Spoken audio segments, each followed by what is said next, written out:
So here we all are. It's good to have you guys here. How is everyone Well, tired, yes. All right. doing? Yeah, okay. I Very well. apologize, Cosmic, my bad. So obviously there's like too much stuff to possibly talk about in the span of time we have. I think we're gonna stop at like around 8:30 or so. But I do have like a chunk of topics here. So I guess like what seems reasonable to me is we'll go like pretty freeform, but I'll give it like, a little bit of direction so we kind of have some general areas to talk about. Um, Sounds- yeah, so like I think what would be a good thing to start on? Well, firstly, you guys have both. Well, where are you both at on the topic of veganism right now? That would be a good starter. Yes, Stephen, where are you? I'll let you go Yeah. first. I'll let you go first. Well, I haven't been vegan very long at the moment. I think it's approaching something like half a year. Uh, but I've never been more certain about anything that will continue for the rest of my life. It's kind of been vegan in my heart, if you will, for a lot longer than that. But I finally started acting in accordance with it. And the moment that I started acting in accordance with it, I already knew that it was the most pressing moral issue of our time, but I'm finally in a position where I can actually say so and not have to worry about doing so, because I used to do so privately a lot. I'd often try to convince people that veganism is the moral course of action whilst eating an English breakfast or something, and then we'd be sat there going, yeah, I might be right. And I've never been more embarrassed than to think back to that time now in my life. But it hasn't been long that I've actually been acting in accordance with it. But in terms of the philosophy, in terms of the argument, I think they've been as clear as they are to me today from the moment that I gave it a second's thought. And how about you, Rationality Rules? What do you have to say? I'm full of questions for Alex now, because one of our earlier conversations was, of course, when we spoke about veganism and vegetarianism in Alex's garden, and most of it was me pushing the arguments across, and Alex replying with, "For what if there's a man and you're starving and you're on an island?" And so we were enjoying those routes, which are absolutely valid. That's where you can test the philosophy of things and see exactly where the lines are drawn. It's quite useful. I'm sure we'll have this scenario maybe tonight. I don't know. But for me, I grew up around. I think it's the same for everyone, but I grew up around a situation in which everyone ate meat, cheap meat, as much as they can. Didn't know what halal is, etc. And at about age 18, 19, I started to figure out, I wouldn't do this. Why am I doing this to mammals? Why am I buying halal meat? And I moved on from there. It took a long time. I was very much into bodybuilding, and I bought into all of the various myths of needing 300 grams of protein, which is only bad for your ass, by the way. You don't need that much protein unless you are mate. I don't know, vegan James, you'll know more than me, but it seems that the only people that need protein of that level is people that are on steroids and maybe even growth hormone. No, actually, steroid users don't need as much protein to grow, just because the way the steroids actually affect nitrogen balance in your body. Fair play, fair play. But I bought into those myths, and so I was Yeah. eating way too much. Like the typical bro back in the day, 4 chicken breasts a day. It just tastes like bland. Why am I doing this? Sure. Short and new story. I went pescatarian for 6.5 years. Very easy lifestyle. I very much like the taste of fish. But about a year and a half ago, I went vegetarian, and slowly but surely, I'm moving towards the vegan diet. At the moment, I'm keeping Subway well and truly pursed with coins because I've had their vegan wrap about 8 times in the last 8 days. That might be a problem. Yeah, well, you touched on actually the health for a second, and that was kind of one thing I wanted to raise with both of you, because I've heard both of you say that you're not, Cosmic, I think I've heard you say that you're not totally sold on the health case, right? Has that changed, or where are you currently at with that? It's never been that I haven't been sold. I just don't know anything about it. I trust in the same way that I know absolutely nothing about global warming, but I trust the scientific authorities on the matter. I trust the dietetic authorities in saying that a vegan diet is at least as healthy as a carnivorous one. Although I wouldn't be able to defend that position myself, that's why I don't talk about it and wouldn't want to argue the case. But I'd refer people to those studies which seem to suggest as such. But I'm totally on board with the idea that it's at least as healthy. Okay. And are you in the same boat there, Steve? No, I'm not. But the reason I'm not convinced of it almost certainly comes down to ignorance on my part, not looking at enough information. I've heard debates on the topic from various sources.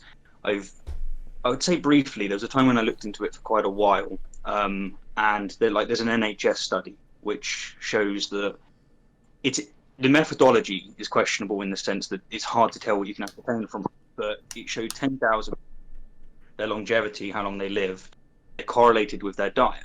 And it was showing that people that ate meat regularly, which they put down as omnivore, and vegans were living about 6 to 10 years less than vegetarian and pescatarian. So I've seen various things like that. I've heard other people in the fitness industry argue that it's not as healthy unless you really are on top of things. And some of them argue, of course, that even when you're on top of things, it's still not optimal. But what I will say is, whether or not it increases my lifespan by, even if we grant it, let's say, I don't think that overrides the moral imperative. Yeah, that's what I'd probably say. That's an interesting kind of concession to make right there. A lot of people are, they're like hesitant to say, like, if a vegan diet were less healthy, there might still be a moral obligation there. But to me, it seems obvious. It's like, okay, say that you live 1 day less. Do you still have an obligation? Seems to be the case. What about 2 days? And you can kind of play that sort of game. And sorry? Yeah, if I may ask, because it's interesting, would you draw the line at all? So let us say that it was the case, and this is obviously nonsense, but let's say it was the case that if you have a vegan diet, you're going to live half as long as the average human. What level, if at all, would you say, okay, I need to give a bit here? Well, if you're asking me to pinpoint the exact threshold, it would be a really hard thing to do, because it's like a big like utility calculation. But like, I guess the question is there one? Well, yeah, I mean, of course. Like, once to me, I'm just looking at it like a scale. It's like, you know, the suffering on the animal side, the suffering on my side, right? And if you just start making my life worse and worse and worse, it's like, of course, at some point, things are going to get bad enough that you're going to say, well, it's actually preferable to make the animal suffer, because it's going to be worse if you don't do that. So yeah, I mean, for me, Stephen, I just this is, when I have questions like this, it's a very simple way to explore it, is to just swap it out for a human. I mean, how many days would you be willing to knock off your life if it meant not slaughtering, torturing, and killing human beings? I think that the same principle applies. I don't see humans as particularly special. I just see humans as essentially organisms that can experience greater sentience than, so far as I can see, any other organism. But I think the same answer as Isaac. There's a balance somewhere. I think selfishly, if it was my life or someone else's, it becomes difficult. I'd like to say I'd make what we would conceive as the most moral choice, but I don't know if I would. Yeah, but then it's not so much a vegan thing as it is just a utilitarianism thing. A problem then wouldn't be with veganism; it would be with utilitarianism, which is fine. But it wouldn't be relevant to the vegan debate, because yes, you'd have trouble drawing the line of when to stop eating animals, but you'd also have trouble drawing the line of when to stop eating human beings. So it's not a specifically vegan issue. I agree. It's not a specific. I don't think I said so. I'm just saying. No, I don't even have anything to say. Like, you just I'm agreeing with you. Spoke my mind with like precision right there. Stephen, you may be amazed to find that I'm actually agreeing with you, which doesn't happen very often. But yeah, I'm just trying to buttress your point there. I believe we released a video saying we agree now, so it happens. Right, yeah. It happens once in a while. Well, and hopefully we'll be doing another one soon, I'm sure. Maybe. There's a lot of questions that end up being like that, though. I don't know what you call them, like sororities, whatever kind of questions, where you have like, you know, when's like a pile become a mound, or a mound a mountain, or like when exactly does, you know, a fetus have like, you know, some level of moral consideration, or at what exact point is there enough suffering for you to be willing to kill another person or another animal. And I think that answering those with like the actual exact number is something that, like, I mean, how are you possibly going to do that? You can't like make a calculation that precise, but we can give like general kind of principled answers about how we'd think about it. Agreed. No, to be clear, to put all cards on the table, I think you'll find that philosophically, morally, I'm actually completely on your side. I'm not bringing these out as reasons why I'm not vegan, for example, or arguments against it. It's more just saying that these are just relevant things to consider. For example, my question to you about where would the level be, or is there a level in which you would say, nope, I will have some animal product because it suffers my life to a certain amount. It's me just investigating whether or not you're deontological on this, or it's more like it's relevant in that sense, relative. That's what I was. And just to Alex, you said that it wasn't relevant to the vegan. What I was saying is that it is relevant to the vegan debate, but it's also relevant to other stuff. Yeah, of course it's relevant. It's just not it's not a specifically non-human animal issue. It's just an animal issue. Yeah, and I think the response is really good of like, you know, you just say, look, can you pinpoint the point if we say it's humans on the other side of the scale and not animals? And none of us seem to be disturbed by the fact that we can't like zero in on exactly where that is. We kind of understand it exists in principle, and we understand that wherever it is, it's nowhere near, you know, you eat a hamburger and that makes it okay. In the same way that I don't know where to draw the line with abortion, but I know that a fertilized egg, a zygote, is not a human being, even if I don't know quite when it does become one. I don't. When we think about, I've got to call you on that, sir. When we were speaking, national views have changed. You were using the sand analogy. You were saying from day one we don't know the ins and outs, and so you would have to draw the line to say essentially that you're against abortion from day one. Has your views changed? That's not entirely true. I think that because for those who are listening who won't be aware, we had that exact discussion with the paradox of the heap when we were discussing abortion in another video in my garden again. And you're right, I did use it as a case to say I compared it somewhere in the middle when you're not quite sure whether to call it a heap or not. I compared that to having a live born human baby inside of a cardboard box, and there's like a 50% chance that it's in there and 50% chance that it's not, and you've got to decide whether to stab it or not. In that case, you might err on the side of caution, but I would never hold to the view that we'd err with caution to the extent that we wouldn't that we'd say that a human life begins at conception. I don't think I said that. I may have said that. If I did, then I was probably tired or something, because I don't think it's something that I would say. We'll move on. I'm fairly certain you did say that, but yeah, you fucked up, Cosmic. It happened. Are either of you pro-life or against abortion in any way? What's that? Are either of you pro-life or against abortion in any way? I mean, I don't like the terminology. I think, well, I mean, I'm pro-choice, but I'm probably slightly more pro-life than most pro-choicers, if you know what I mean. Okay. It was I had a big kind of struggle with it until I really reflected on the violinist analogy that made me totally rethink the way I was conceptualizing it. I probably remain fairly ambivalent, but again, with the debate around abortion never quite seems to be a binary yes or no. It seems to be a kind of when question, and that to me is only really interesting in terms of legality and general moral philosophy. It's not something that I particularly have a strong opinion on. Right. Yeah, and I mean, we could get way into the weeds on that. I can also tell with this group of people, we could spiral off in any like number of directions here. So part of why I was asking about where you're at. So one thing I want to be sensitive to is I don't actually want to turn this into a 3 versus 1 just gang beat rationality rules for not being vegan hour. I do think at some point we need to spend a little time and do that, but not the whole thing. And this is part of why I mentioned health, because I've just heard you both say, and maybe I guess with Cosmic I think that I've overstated it, because it sounds like you're not really skeptical of the health case. You're just kind of like me. You're like, I don't know the data, I can't defend it, I go with the consensus. Part of why I raise the health is just because when we have Richard here, it's a really good time to hash out any of the health stuff that's like causing any confusion for anyone. Is there any like distinct sticking point kind of for either of you with respect to health? And if not, we can just go on to ethics stuff. Is, if I'm not mistaken, Richard, you're not a doctor. You're not. Yeah. You're just you're knowledgeable. I would argue you probably actually know more about it than doctors and nutritionists. But I do know that people would call you a biased source in this case. But I've been following you for a long time, on and off, and a lot of what you said I found pretty good. I remember you had like a bit of a kerfuffle, if you will, with Lane Norton over eggs. Yeah. that could be interesting, and I still don't know where I stand on eggs.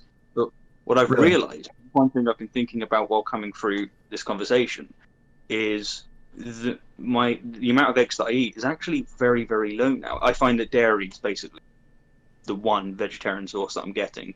And Okay, so how many eggs do you eat like in a week? do you want to include eggs that are in products such as cakes and stuff, or Yeah, just sure. like? Sure, why I not? think, yeah, I think at the moment it's maybe one or two. Okay. But there was a time, like when I was watching before, I used to eat eggs quite a lot because I found them to be a healthy source of protein.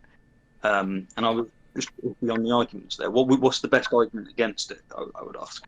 What, eating eggs like maybe on average 2, 3 per week? About two, yeah, go for it. Say two, Like three. around 2 or 3. Okay, and you are also eating dairy, correct? I do eat dairy. Yeah, So dairy is. I have so what sources of dairy? So sometimes I have it with whey protein, as in milk, full Yeah. fat milk. Maybe a bit of ice cream once in a while. So how often do you drink full fat milk?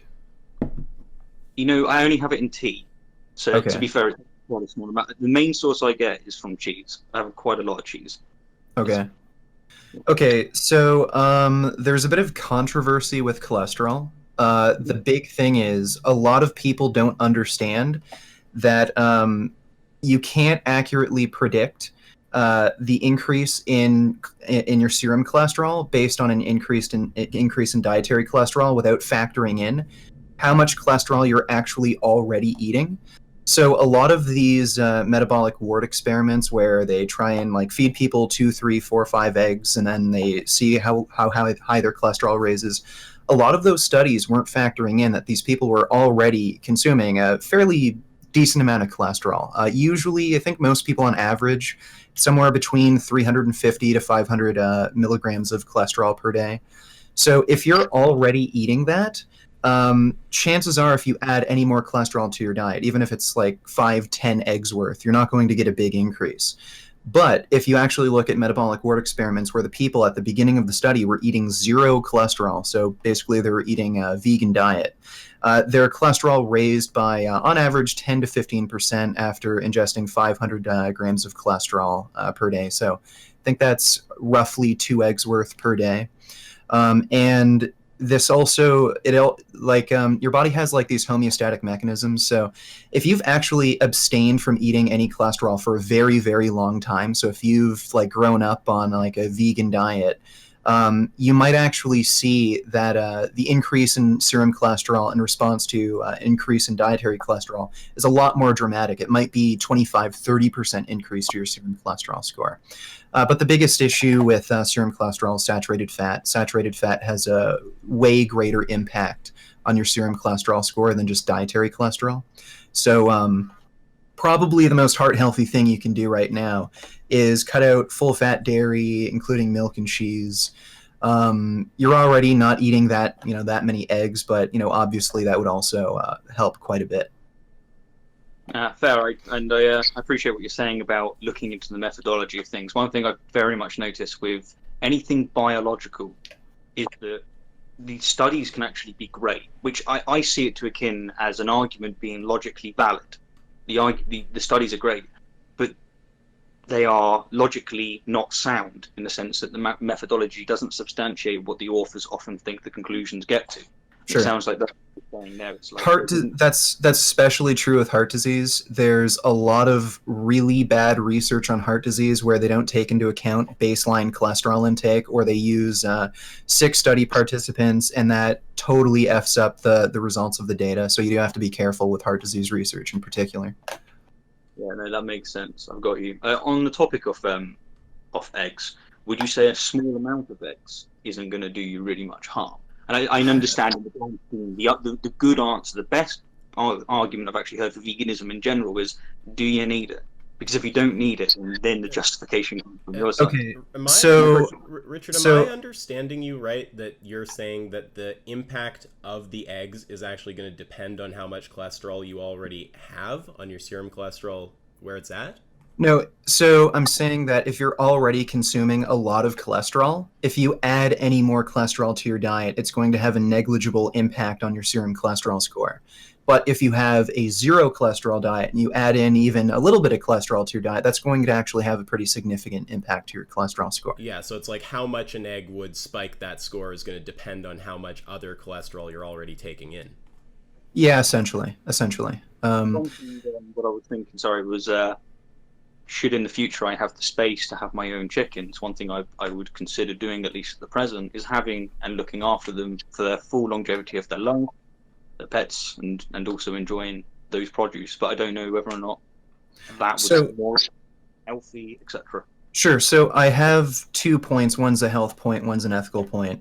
So when we're talking about like eggs, your serum cholesterol score, heart health, things like that, I've heard a lot of people say, okay, what if I only have eggs like very rarely, occasionally? Like, what if it's only 1 or 2 eggs per week? Okay, so based on a number of studies, what the general consensus is the healthy range for your LDL cholesterol score should be 50 to 70 milligrams per deciliter. In Canada and the UK, they use millimoles per liter. You can just convert that. But the healthy, normal physiological range is 50 to 70 milligrams per deciliter for your LDL score. They've come to that conclusion based on some randomized trials of statin treatments. There's also been a really good study recently published in the journal, what is it? The Journal of, it's some heart disease journal. And what they found was, again, only the people with LDL cholesterol below 70 milligrams per deciliter were completely free of atherosclerosis. So there's multiple converging lines of data showing that, okay, you need serum cholesterol score at least in this range or lower to avoid heart disease, like to have a 100% sure chance. So I would say, like, really the only people who can get their cholesterol down that low are usually strict vegans who are eating a high fiber diet, very low in saturated fat, totally free of cholesterol. It's very rare that you'll ever see anybody else actually be able to meet that number, 50 to 70 milligrams. It's possible. There are people who, no matter what they eat, their cholesterol is super, super low just because of their genetics. Some people just exercise so tremendously, like so much, and their caloric intake is relatively low. All those things can lower your cholesterol. But if you're not one of those people, and like, again, you're not going to exercise like an insane amount like your entire life. So unless you're one of those exceptions, I'd say if you're eating like the animal products you're eating now and you see that your LDL cholesterol score is above 70, then that's a good indication that you probably shouldn't be eating any eggs or any things like cheese that are high in saturated fat if you really care about your health. And secondly, as far as keeping backyard hens, I think one, it depends on where you're getting them from, because it's not much different than the actual egg industry. So you can either rent or buy backyard hens. Usually people rent them because they don't produce eggs their entire life. So usually when, like, I think it's 2-3 years or something. I don't know what the average number is. Sorry? Just to be clear, sorry to interrupt. My plan would be to have them their whole life. I know. When they're no longer producing, keep them. I know. So most people rent them, though, because they only produce eggs for a few years, and then after that, they just hand them back to the company. The company just grinds them up into chicken nuggets. You're not going to do that. But the issue is the actual the backyard hen industry isn't much different than the just normal egg industry. Because, okay, there are companies that you could contact that maybe do rent and allow people to buy. So would you be cool with buying hens from a company that also rents out hens and then eventually gets them back and kills them from other people? I see a moral issue with that. Secondly, they do cull the male chicks as well. So just like the egg industry, they're doing, like, they're murdering the male chicks. And thirdly, let's say you're getting them from like a rescue. Like let's say, a few chickens fell off a truck, you're getting them rescued. I'd recommend just don't do it. I've been in contact with a bunch of chicken rescues. It's a bad idea unless you have a lot of money. They're really expensive to actually take care of. These chicks are bred to produce as many eggs as possible. What that means is eggs often get stuck in their like egg developing system, and they get clogged up and they can easily die from that. They need really expensive, complicated surgeries, and just because of the sheer volume of eggs they produce, they end up getting osteoporosis, vitamin deficiencies. You have to make sure that they actually eat the eggs that they lay, or else they can get serious problems. One place. Thank you for the answers, by the way. I really Sure. appreciate them. One thing that I find interesting is the things that you said about the industry just in by nature being bad. Like, there's no way in which you can ascertain chickens without contributing to what is a disgusting, reprehensible conveyor belt of something. Hopefully, our future generations will look at us heinously with. Would you apply the same to pets? And Yeah, how do absolutely. you see... Absolutely. I'm totally against. I'm totally against the pet industry. Even if, let's just say, for the sake of argument, that everyone who owned a pet was a really like good pet owner, I don't like the idea of manufacturing beings just to be our friends. It's just kind of a fucked idea. And like, just the reality of the situation is not everyone is a good pet owner. Not everyone is even a good animal breeder. A lot of these people who breed animals, they're fucking assholes. They treat their these animals that are bred like shit. They're not well taken care of. People who get these animals, they treat them like shit, abuse them. There's backyard dog fights. A lot of animals are dumped, especially animals like rabbits. So because all of that shit goes on in the industry, like especially just the reality of it, I don't want to buy an animal from a breeder knowing that some of those animals are going to end up going to shitty homes where they're going to force these dogs to fight in a backyard. Or if I buy a rabbit, some assholes are going to let those rabbits like out in the world because they're sick and tired of cleaning up their litter, and those rabbits are going to be eaten and ripped apart by coyotes. So I don't like. Yeah, sorry. I want to get the others to join in as well. This is fascinating. There's two things I'd like to ask Richard. The first is, you say you wouldn't like to contribute to an industry, so you wouldn't buy chickens from an industry, even if the purchase you're making specifically is ethical, because that industry is partaking in unethical behavior. You wouldn't want to patronize it, essentially. That, I would say, is true of essentially any industry. Like, if I go and buy a book from Waterstones, or whatever bookshops you have where you live, if that bookshop has a cafe that sells meat, then by buying that book, I'm giving money to a company, even though my purchase is an ethical one, to a company that will also then go and spend some money on slaughtering animals. I'm not sure that you can take that logic to its extent. And also, to your second point about how the reality is just it's just the case that there are terrible pet owners. It's also the case that there are terrible parents, but we don't use that as a reason to not have children. And where we do see that kind of abuse, we illegalize it and we take them away. And I'd be all for doing the same thing with pets. And I also think it would be sensible to stop thinking about pets in terms of ownership, but in terms of, let's say, guardianship. And I also am slightly troubled by the conceptions around pets in general. But those 2 points you made, I don't feel like those are the most powerful points against owning pets.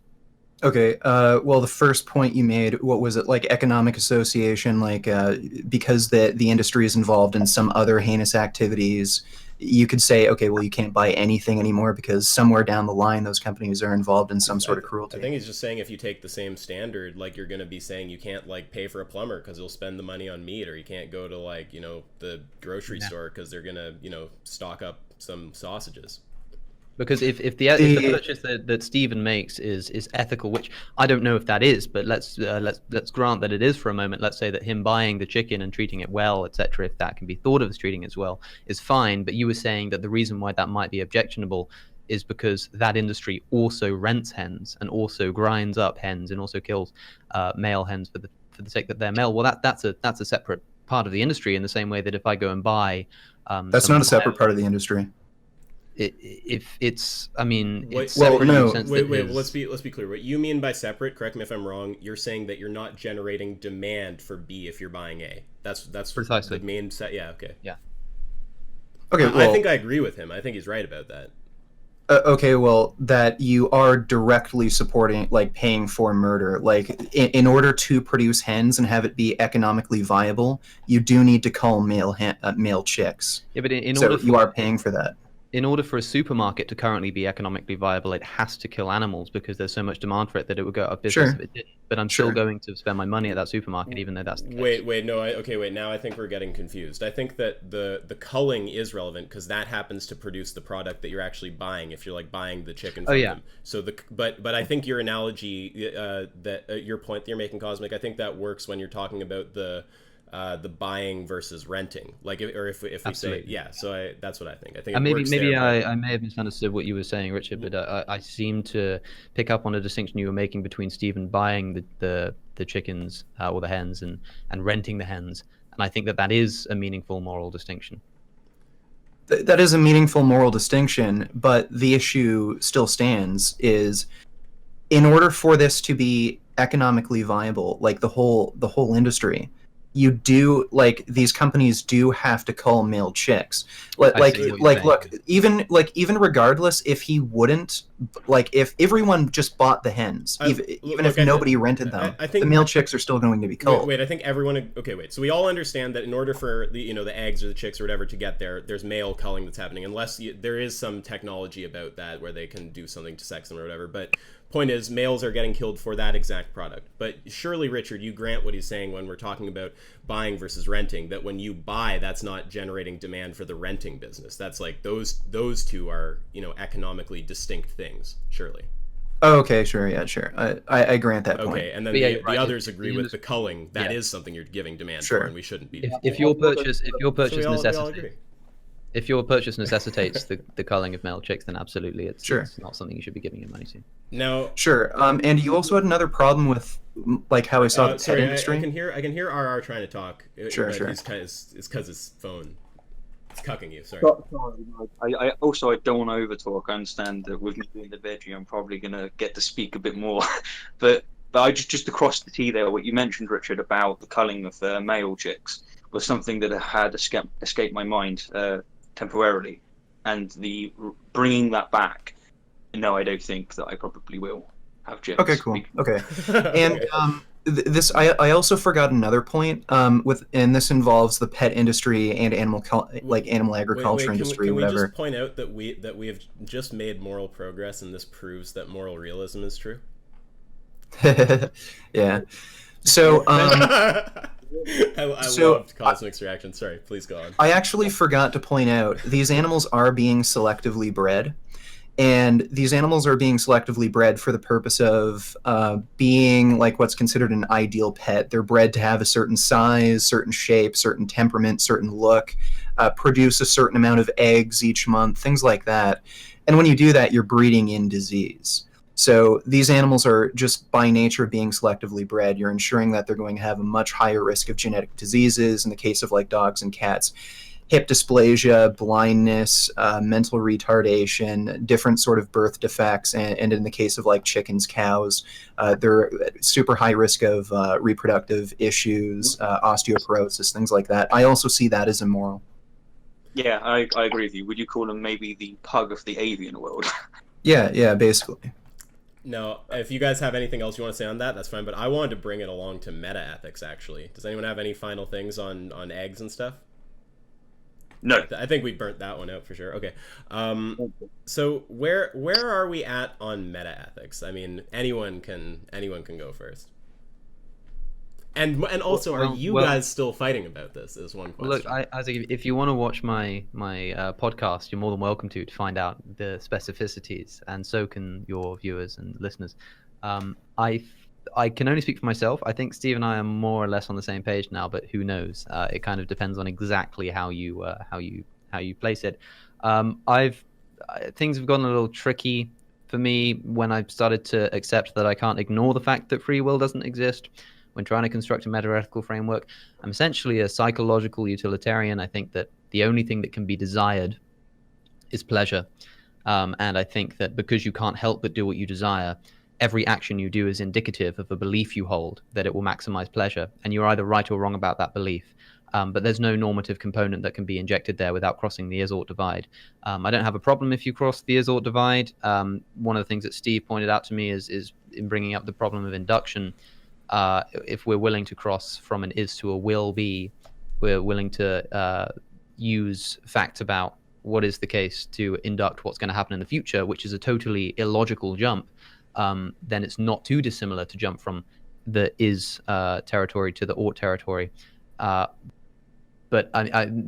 for all intents and purposes, I'm essentially a utilitarian. Okay, now I take utilitarianism to be a question of like normative ethics. Like, are we utilitarian? Are we deontological? I guess when I'm asking about meta ethics, I'm asking more about like kind of like the foundation of things. Like if we ask about questions like realism or like, do we think that morality is objective? Like, I'll give you my take, and I'm curious what you think. And with respect to normative ethics, I think utilitarianism largely makes sense. Like, just for the record. But my take about metaethics is basically this. So first of all, I do think that there is a construal of moral propositions where they're truth apt. Does anyone like disagree with that? If you can unpack it a little bit, that might be helpful. Well, yeah, if we like express like, you know, a proposition about morality, like, you know, it's wrong to rape a kid. If that's truth apt, it means it's capable of being true or false, of having a truth value. Yeah, I hate to say it, but it really does depend on how you're defining terms like good or bad. Even if, I don't know if you think you can even do that, because, for instance, I use terminology like should and should not and good and bad, but I think I would mean something vastly different to what you mean. But although on a practical level, on a normative level, they work in the same sense, metaethically they mean something completely different. Sure. So it depends what you mean. When you say something is right, what do you mean? Because when I say something's right, or I don't say so, I take a kind of agent-based approach, actually, because I don't think the action is right. I think that the action indicates a belief that a person holds, and the person is right or wrong. I don't think the action itself can be right or wrong. So if what you mean is that the action in itself is right, then I'm not sure that I'm convinced that those kinds of sentences can be truth apt. I'm a bit of a non-cognitivist in that respect. I will say language on this one is a massive pain in the arse. I found that, and I think it's because we all come from a culture in which morality has been dominated by the language of religion, and so we have to almost strip ourselves of that to actually have a meaningful conversation. But do continue. I'll let you know if I agree. Well, yeah. It's funny. I don't know if you've ever read it, but there's one Dawkins book where he actually just creates a list of like the sheer amount of terms from religion that have made their way into just like the layman's lexicon, and it's just huge. And a bunch of them you don't even realize are from religion. So you asked me what I mean when I say something's right or wrong. So I tried to ask that first question about if they can be truth apt without trying to do too much unpacking to avoid like an argument about what moral propositions even are before the fact. Just asking if you agree that there is a construal where they're truth apt. But like the kind of construal that I have of like what moral propositions are, like I think like a moral proposition, like if someone says, you know, it's wrong to murder. Like, I take that to mean that they have a negative attitude towards murder. And if all that proposition means when someone says, murder is wrong, if all that breaks down to is like, say you say that, Alex, like for Alex, murder is wrong, and all that really means is like for Alex, you know, Alex has a bad reaction or negative response to the idea of murder. I think that is perfectly capable of being truth apt, and I don't. So it's not very robust. So I'm. Are you talking like emotivism, basically? Emotivism. I don't know that it would be emotivism. I think as in moral propositions kind of express taste or yay and nay, as they say it. I think that they express our attitudes. Yeah. Okay. Well, see that I've got no problem with that. Obviously, if you say murder is wrong, and by that you mean I have an attitude that is distasteful towards murder, then of course that can be truth apt because that's a fact about your psychological constitution. But that's not a normative claim. That's just a descriptive claim. It's like saying murder is yellow or something. It's like it doesn't actually say anything about morality. It's just purely descriptive. So it's actually quite an unhelpful term to use in the realm of ethics.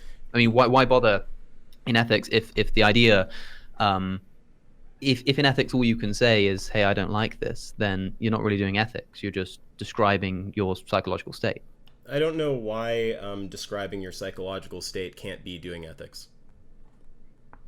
Well, it can't be if you think that ethics needs to have a normative component, and I think most people would agree that it does. I don't really think that I do. Like, I don't know, like, when we say, like, something is good or something is bad, I don't know what that could really be about beyond just, like, our attitudes towards things. Like, do you think So that what there's makes something... it ethical? Like, if I were to say that chair over there is red, that's not an ethical statement, but why not?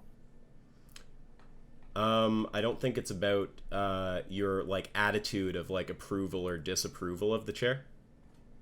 But okay, so what if I say something else about my psychological state? Why is it that approval and disapproval should be the basis of ethics? Where does that come from? I just think that's what people seem to be talking Well, about when they say something is good or bad to them. Like, I don't well, really know. yeah, I mean, it just seems like the most... like, oh, sorry, Well, sorry, I don't mean to cut you all off. I was going to say is it just seems like, to me, the most plausible interpretation of, like, what's going on when someone says, I think that it's wrong to, like, beat a homeless person.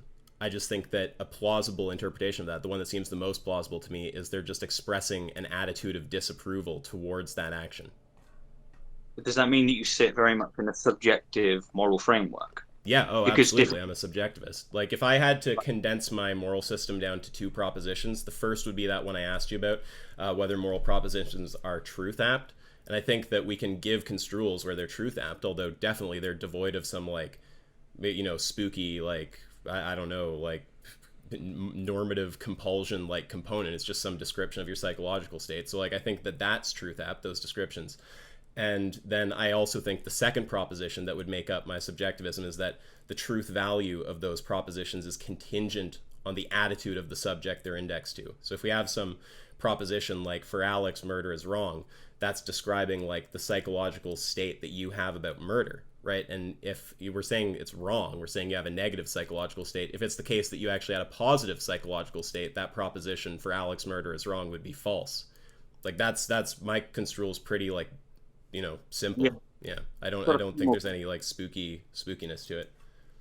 I agree with you. There's no. I think. But I think that none of us here believe in some law like don't murder. That there's no law out there. There's no. It's not in that sense at all.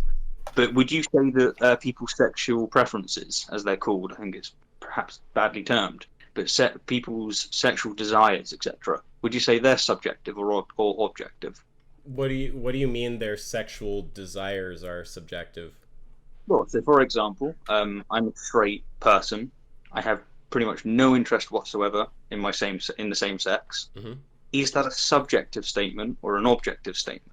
What's it mean for a statement to be subjective or objective? Like, when I call myself a subjectivist about morality, all I mean is moral propositions are truth-apt. The truth value of those propositions is contingent on the attitude of the subject they're indexed to. That's what I mean. But if you just ask me, like, is this sentence, like, objective or subjective, I don't know exactly how to, like, interpret that. Basically, what I'm asking about is where the contingency lies. So, for example, I would say that my sexual preference, your sexual preference, everyone's sexual preference, it's not subjective in a scientific sense, it's objective. You could be wrong about it, of course, which means you could be subjectively wrong about it, but it's an objective fact about you. That's where I would push it into there. But I would say it's subjective in the sense that it's contingent. If I don't, my sexual preference doesn't exist. Yeah, there's a fact of the matter about your preference. Sorry, Cosmic? But I think Isaac would say the same thing in the sense that it's because I think we had this discussion as well, Stephen, when I was making the point that I was essentially in the same boat as Isaac. I was saying it is objectively true that I subjectively value X, Y, and Z. Like the subjectivism is as applies to the desire, not to the fact that you have the desire. The fact that you have the desire is objectively true. The fact that you are attracted to women is objectively true. But the attraction itself is a subjective experience. I think that's where the distinction would lie. Yeah, like the reason that I call my morality subjectivist is because the actual, like, based on how I construe moral propositions, the actual truth of those propositions, like the truth value, whether it's true or false, is literally just going to hinge on the attitude of that subject that the proposition is about. like the proposition is like indexed, it's always starting like, for Alex, X is wrong, or for Richard, like Y is good, like those. So, yeah. So do you think that outside, and I'm not talking about, we have to be careful here, because I'd imagine you would be able to make moral arguments from consistency, essentially making valid arguments in which the premises aren't necessarily justified, they're just subjectively true. Like you subjectively value X, you subjectively value Y, therefore you should subjectively value Z, right?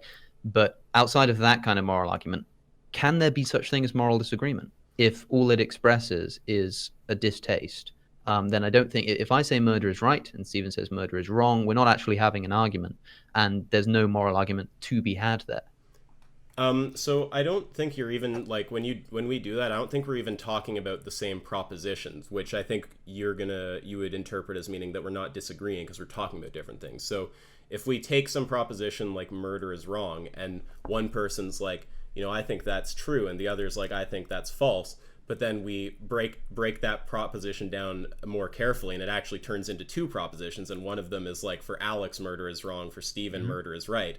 Then there's not really a disagreement because we both agree with those two propositions. You agree that that's his attitude, and he agrees that that's your attitude, but it's not like there's one proposition anymore that's either true or false. There's just two of them now that are both true. So if you consider that like the end of moral disagreement, then yeah, there's not disagreement on my view. Is there a situation where it could be it's right for Alex to go vegan and it is wrong for Richard to go vegan, for example? How does that fit into the moral framework? Well, it seems like if Richard had like a negative attitude towards going vegan, it would be wrong for him. And then like if Alex had a positive attitude, it would be right for him. So why would you say it would be wrong for Richard in this case? Sorry, Richard, I'm basically just using you. I just take the wrong in that context to just mean the person has a negative attitude towards the thing. I see. So it would be right for him not to be vegan. Yeah. That would be the right thing to do. Yeah. Okay. Yeah.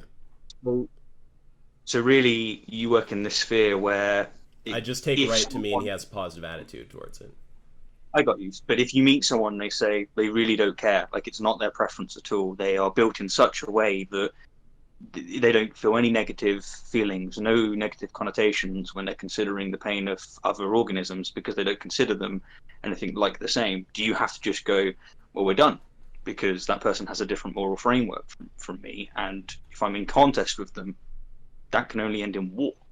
Okay, so ultimately, yes. So if you get to some level where you've spoken to someone for quite a bit, you've really assessed their character, and it looks like just fundamentally you have different values and you've lost sight of any possible tool you could use to leverage them, then I start leaning in the direction of I don't know how you could persuade that person. There might be some psychological key out there, but you don't have it. It's not like what I'm not going to say like what an objectivist would say, which is that there's some like fact of the matter that they're wrong about. But the thing I want to hedge against is the way you framed it there.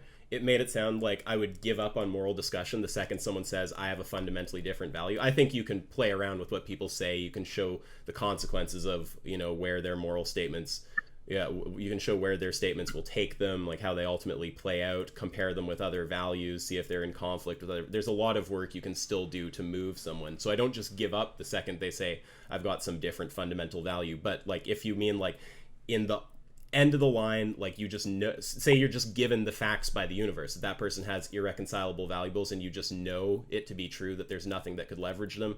Yeah, I mean, I don't think there's a fact of the matter that they're like wrong about, and I don't know what I could do. By definition, I can't change their mind. I've actually debated somebody who I think was a sociopath. He might have been a psychopath. He was in my Discord.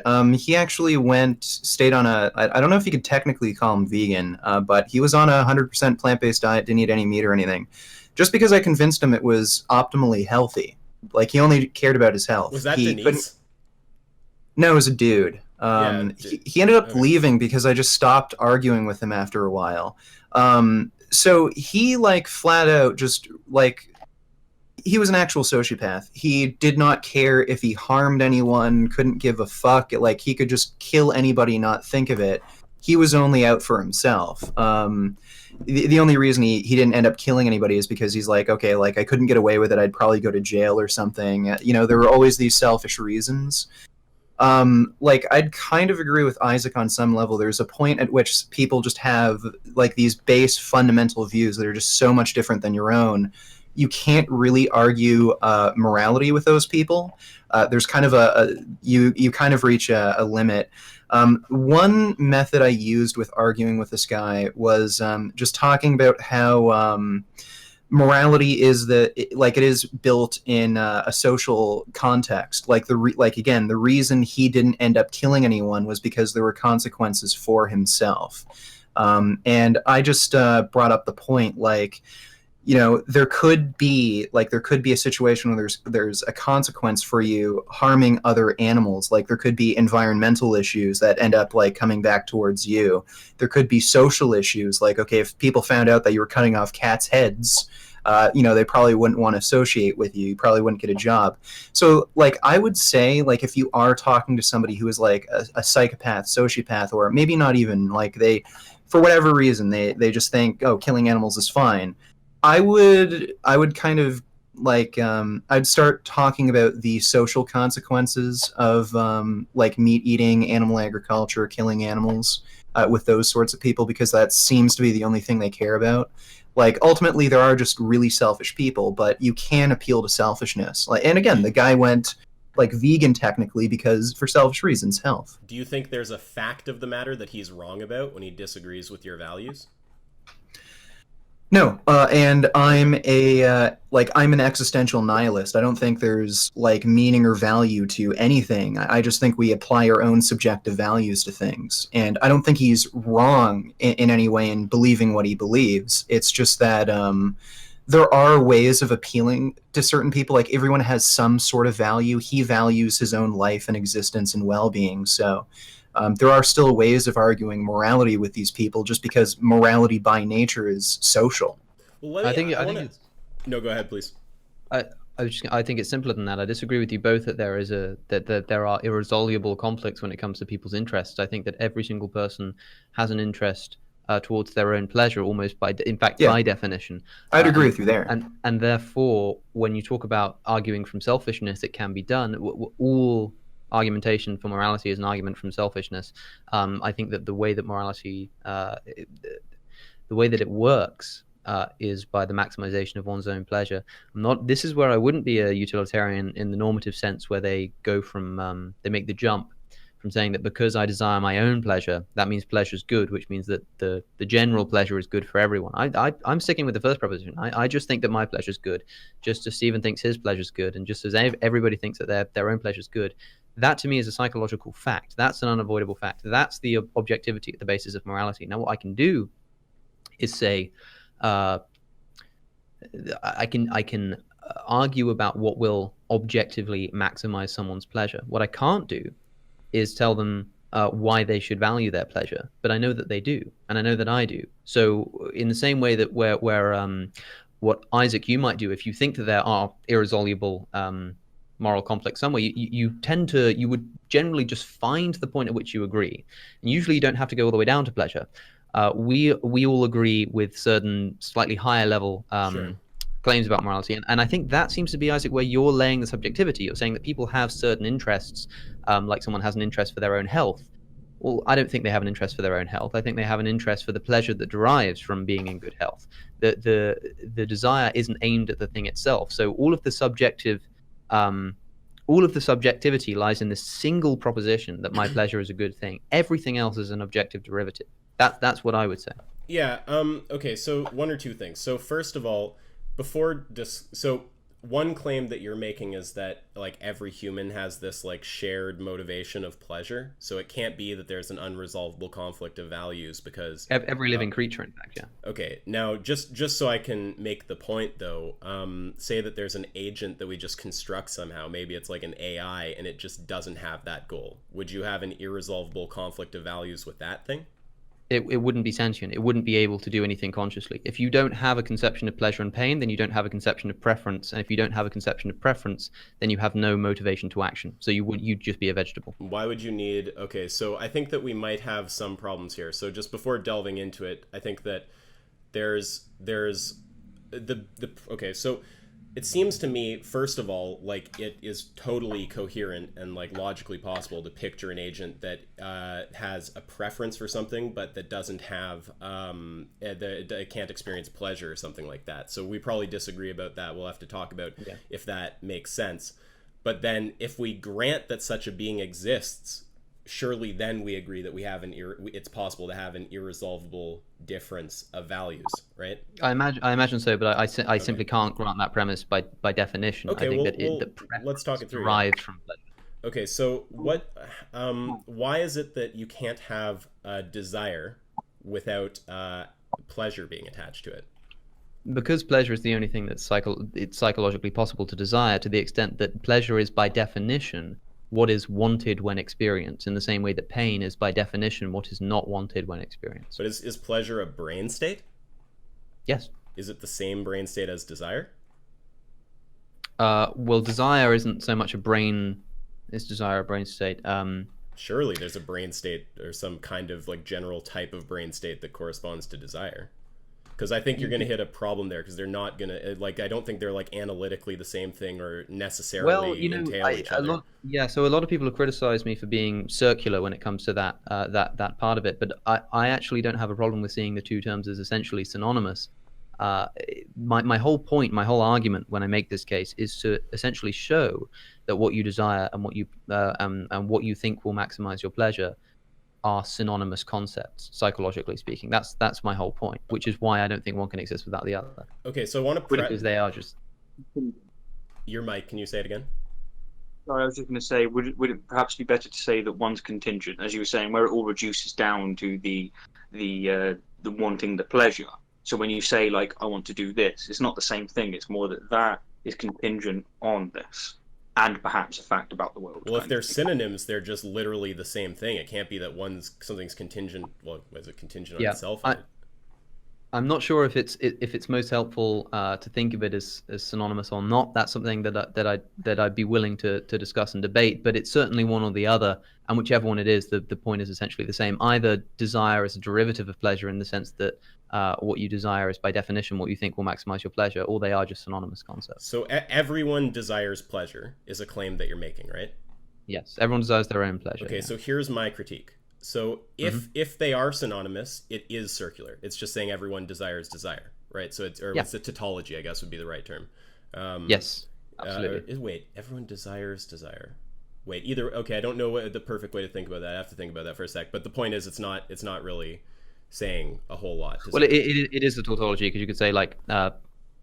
Well, it's not saying desire is desire, but if X is desired, then X is desired, is essentially what you're saying. Yeah, okay, that's a perfect way to frame it, because it's like if we're saying if you desire something, or if something is pleasurable, then you desire it. That sentence it'll be more clear what the problem is. It's just saying like if something is desirable, then that thing is desirable. Then it's clear. It's kind of tautologous. It's just the semantics of how I put my sentence together the first time. Okay, so this is my kind of analysis. So if they're synonymous, it's just like a tautology, and I don't see how it's. And then if it's not, then I kind of want the like conceptual analysis of like what desire is and what pleasure is, and also why they must be connected. And also, I didn't intend to get in a big debate about this with you, so we don't have to like go forever. But hold on, you cut yourself short then, which is what a lot of people do. They go, well, if they're just synonymous, then I don't see what is the. And then you just moved on. Like, what don't you see? What's the problem with them being What's the problem with that statement being a tautology? Well, a tautology is always true. Like you desire desire. Okay, so well, let's think about how we got here. So you were saying that everyone has a desire for pleasure, but then you're just it sounds like all you're saying is just like everyone has like desires or something. It doesn't.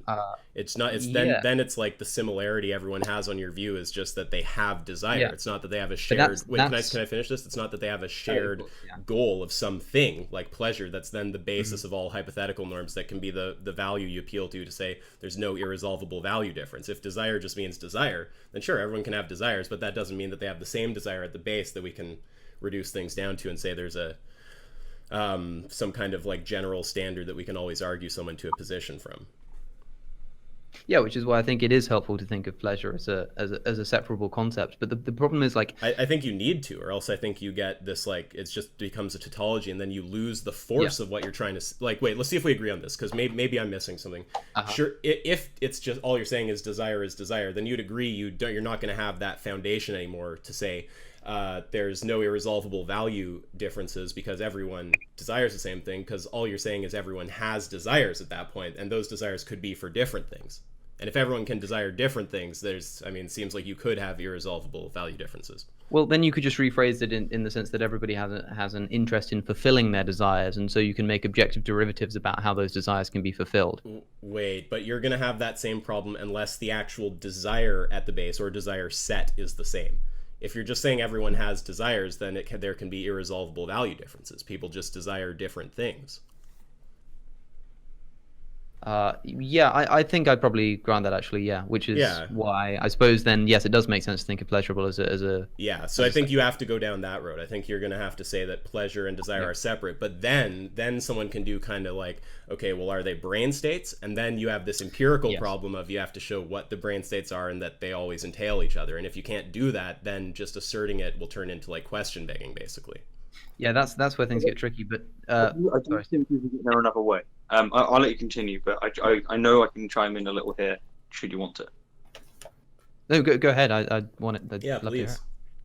Sure. So you could see it in this way. You can say the fact of the matter is that you were born and you don't want to be in pain. However that's defined, I understand it's vague, but that's kind of the point. You want to avoid pain. That's the way I see it. I think that is all it comes down to. And I agree with Alex.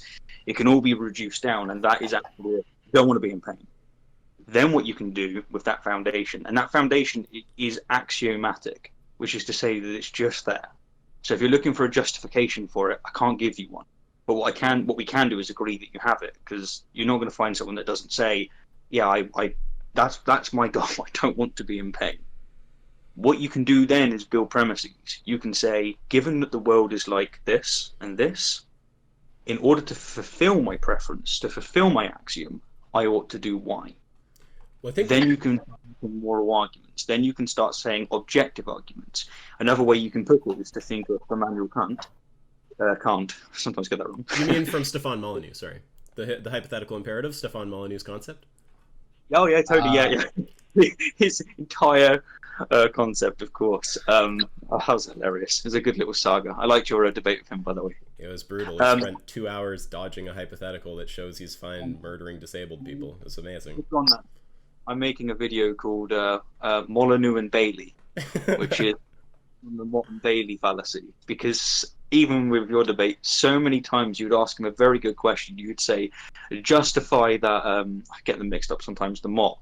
And he would go, yeah, but think about this Bailey. And it's like, answer the fucking Mott. Did you see? I will bring you back to your train of thought that you're responding to Alex with. But did you see my review of that with those 2 PhDs with Philosopher Speaks Sophist and Malpass? No, I haven't. I should. Malpass gave the best analogy. It won't be funny when I say it, but you'll appreciate it. So he was just saying, I asked him to just give a general take on the debate, and he said something like, it was as if you would say, okay, Stefan, so if you're trapped in a room, you can't get out. And he'd say, oh, but maybe I can find a key. And you'd say, okay, but there's no key for you to find. He'd say, well, maybe I could squeeze through the window. Okay, no, you can't squeeze through the window. Well, maybe I could tunnel my way out. Yeah. Thought it was the perfect summation. Structure because it doesn't work. But what I was saying with Stefan's idea, of course, Immanuel Kant's idea with the I forget the 2 terms now. You've got the hypothetical. Daily. Yeah, well, with the hypothetical. Goal desire. Then I think essentially it is all if then, but the if is in everyone. It's in every being you'll find, and that is that they don't want to be in pain. I think the difficulty is that same axiom isn't actually consistent in all species or perhaps even all people. And this is why you can get this extent where you have people that will not get to the same conclusions with you objectively because their baseline's not the same. And I agree with you. I think the answer is essentially war, or as Richard was saying earlier, you go, fine, I can't argue you into this, but what I can say is that you live in a world in which most people do have this axiom that's slightly different to yours. And because you live in this world, if you don't comply by these things, then you are going to be violating your own axiom. You'll make your own life worse. So this is the framework I work in. I don't know if that helps with where you guys were talking, but I think it was a mixture of language. That's no longer a tautology.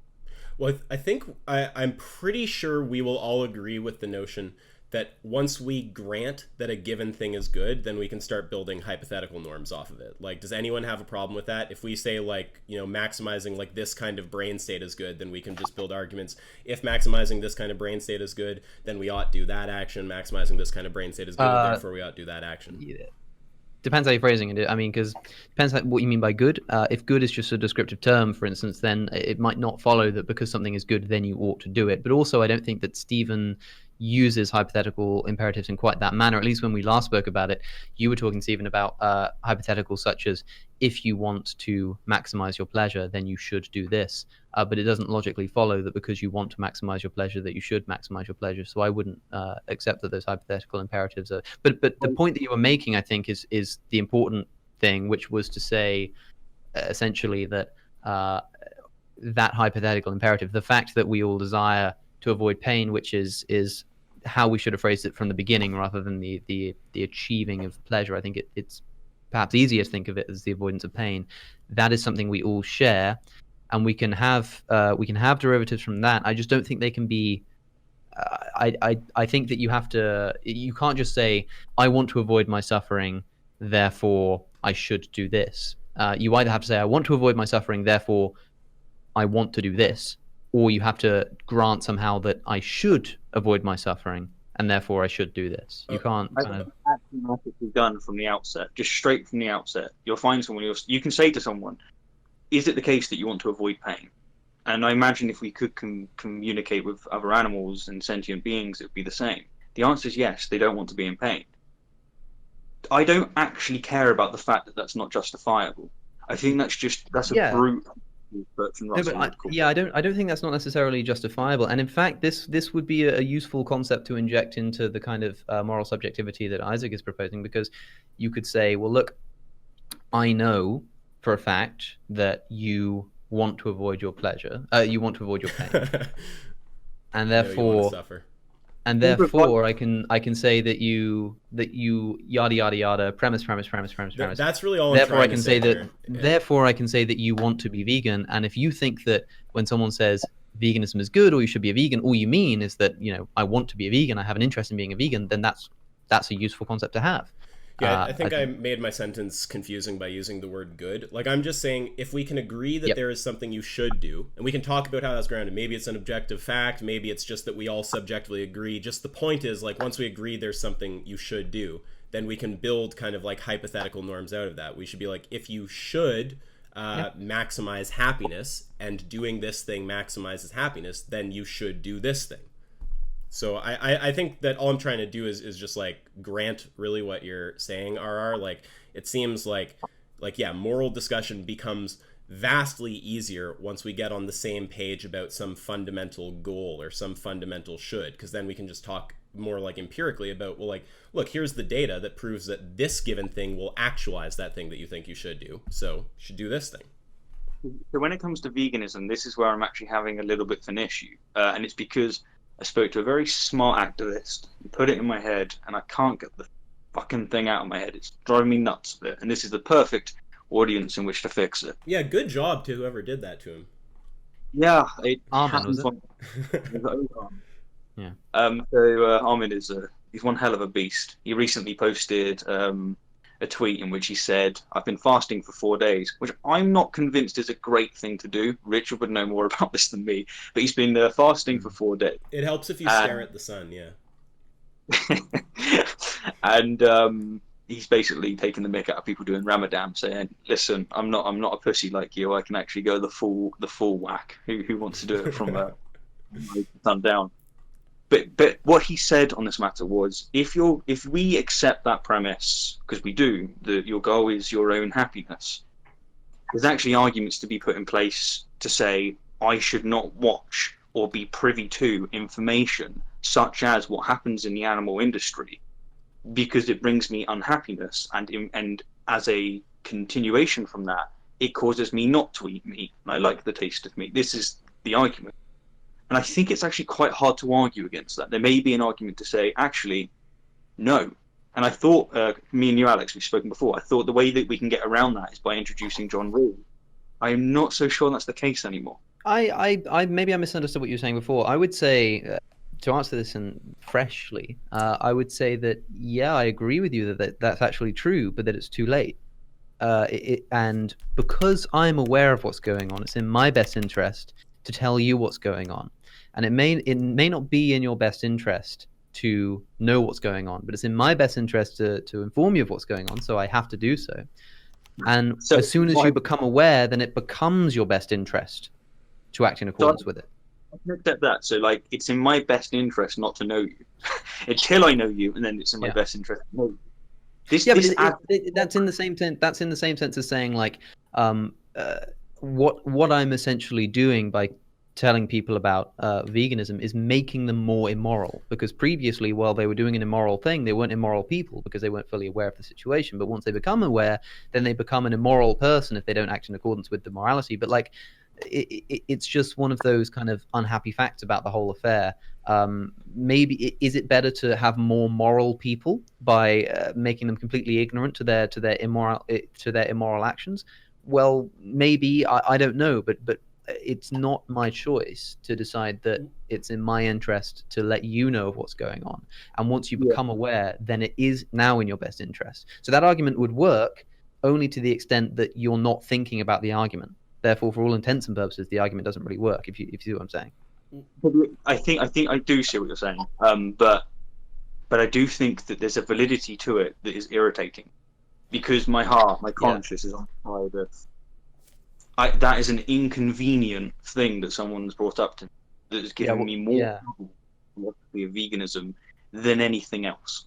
Well, I think there's an inconvenience if you're a moral realist, in the sense that you would have to accept that if you ground your moral realism in the maximization of pleasure, or whatever it is that we're talking about here, then you'd have to kind of say that, I know, actually, for everyone who isn't aware of what's going on in factory farms, or the ethics of animal exploitation, it's actually a moral fact that it's fine for them to continue doing what they're doing. That's quite uncomfortable, but that's not a problem for me, because I don't buy that kind of moral realism.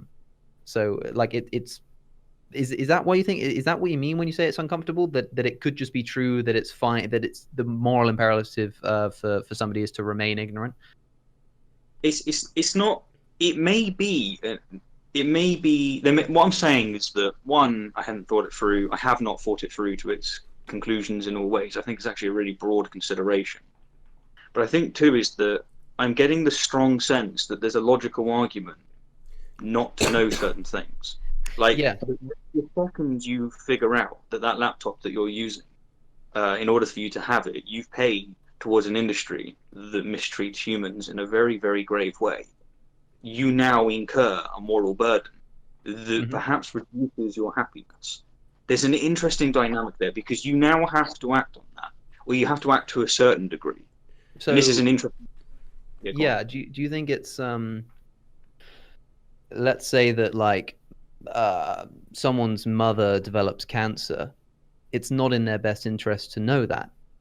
But if you ask them, would you rather know, then they'd say, well, of course I would. But it can only not be in your interest to the extent that you're not aware that it's going on. As soon as you even begin having the discussion, you need to be aware that the discussion exists. And as soon as you're aware of it, then it becomes in your interest. It's like the same problem would apply to that. You could say that it's not in someone's interest to find out that their children have died in a car accident. It would be better for them to believe that their children are still abroad, still living, and are just not contacting them. Like, that would be the same problem, right? Is that the kind of thing that you're talking about?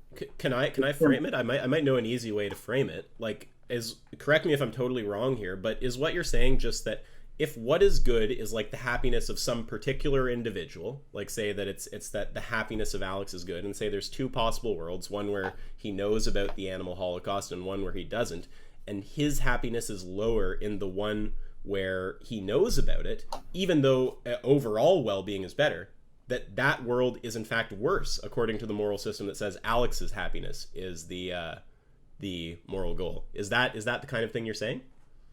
I think that's an eloquent way of putting it, yeah.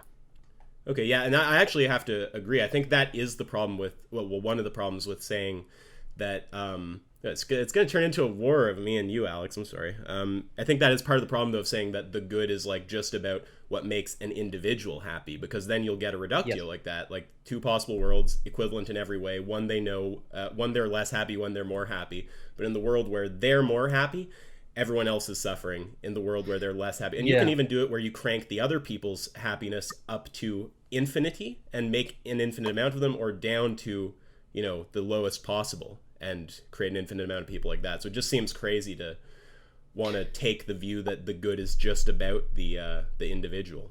Mm-hmm. But like I agree. Final point: if we're subjectivists and we're constructing it, I just would sooner say, like, I mean, I'd be more specific than this, but it's definitely a step in the right direction to at least say it's about the collective goodness. Actually, there was an interesting story. I don't know if this is true, but there was some Christian, what do you call them? One of those people, not refugees. He's one of those people who travels the world trying to teach Jesus Christ to everybody, even indigenous tribes people. Missionary, yeah. Well, he actually ended up learning. Oh, what's going on over there? He flipped your camera onto your rest of your room there, bud. Yeah, we've now seen that this room isn't as professional as it appears from this camera. I thought you were lying on your kitchen floor. Even been for the bathroom. Just chilling out. Didn't the direction of the hair gravity tip you off? I can no longer see you. I just want to fix that. How do I navigate that? Sorry, guys. I'm very unprofessional. Such as the bed that you just saw. How do I do this? At least it didn't flash to like a fat jar of weed and a bong or something. It could be worse. Yeah, I guess you guys. Also, like a KFC or something, or just like a KKK robe or something. Yeah, that's bad. We're gonna get in social justice trouble now. Sorry, guys. Don't support the KKK. We all denounce the KKK. Yeah, but I don't know if the story was true, but there was some missionary who learned some local language of these like tribes people, and he explained to him that if you don't follow Jesus Christ, you're going to go to hell. Well, one of these tribes people was pretty smart, and he said, okay, well, what if you never came here? What if I never learned about Jesus Christ? Like, you were the first person who ever came here who told him about him. Like, what would happen to us then? And then he said, well, you know, God would be forgiving. Like, since you had no way of knowing, he'd just send you to heaven. And then he said, then why the hell did you tell me this? Like, no matter what I do, then I would have gone to heaven. Now you've made it so that there's actually a chance that I can go to hell. So, and apparently that fucked with the missionary. And that's the story I heard, and he actually ended up not doing it anymore because of hearing that. So I get the point, but I don't think it's entirely analogous, because the maximization of pleasure for me doesn't come from me being a vegan. It comes from the elimination of animal exploitation, which entails other people also going vegan. Therefore, if I go to Stephen and I say, hey, Stephen, it's really immoral for you to eat dairy products, and Stephen goes, well, why did you tell me this? I'd be like, well, I wouldn't go, oh yeah, good point, I guess there'd be more good in the world if you didn't know that, because I'd say, well, I'm sorry, but the pain that you're going to feel from that realization is worth the pain that's going to be spared by the potentiality of you. Yeah, I'd agree there. I was actually going to say the same as you, Rich. I find the analogy to be pretty accurate, to be honest with you. And it makes it more convenient.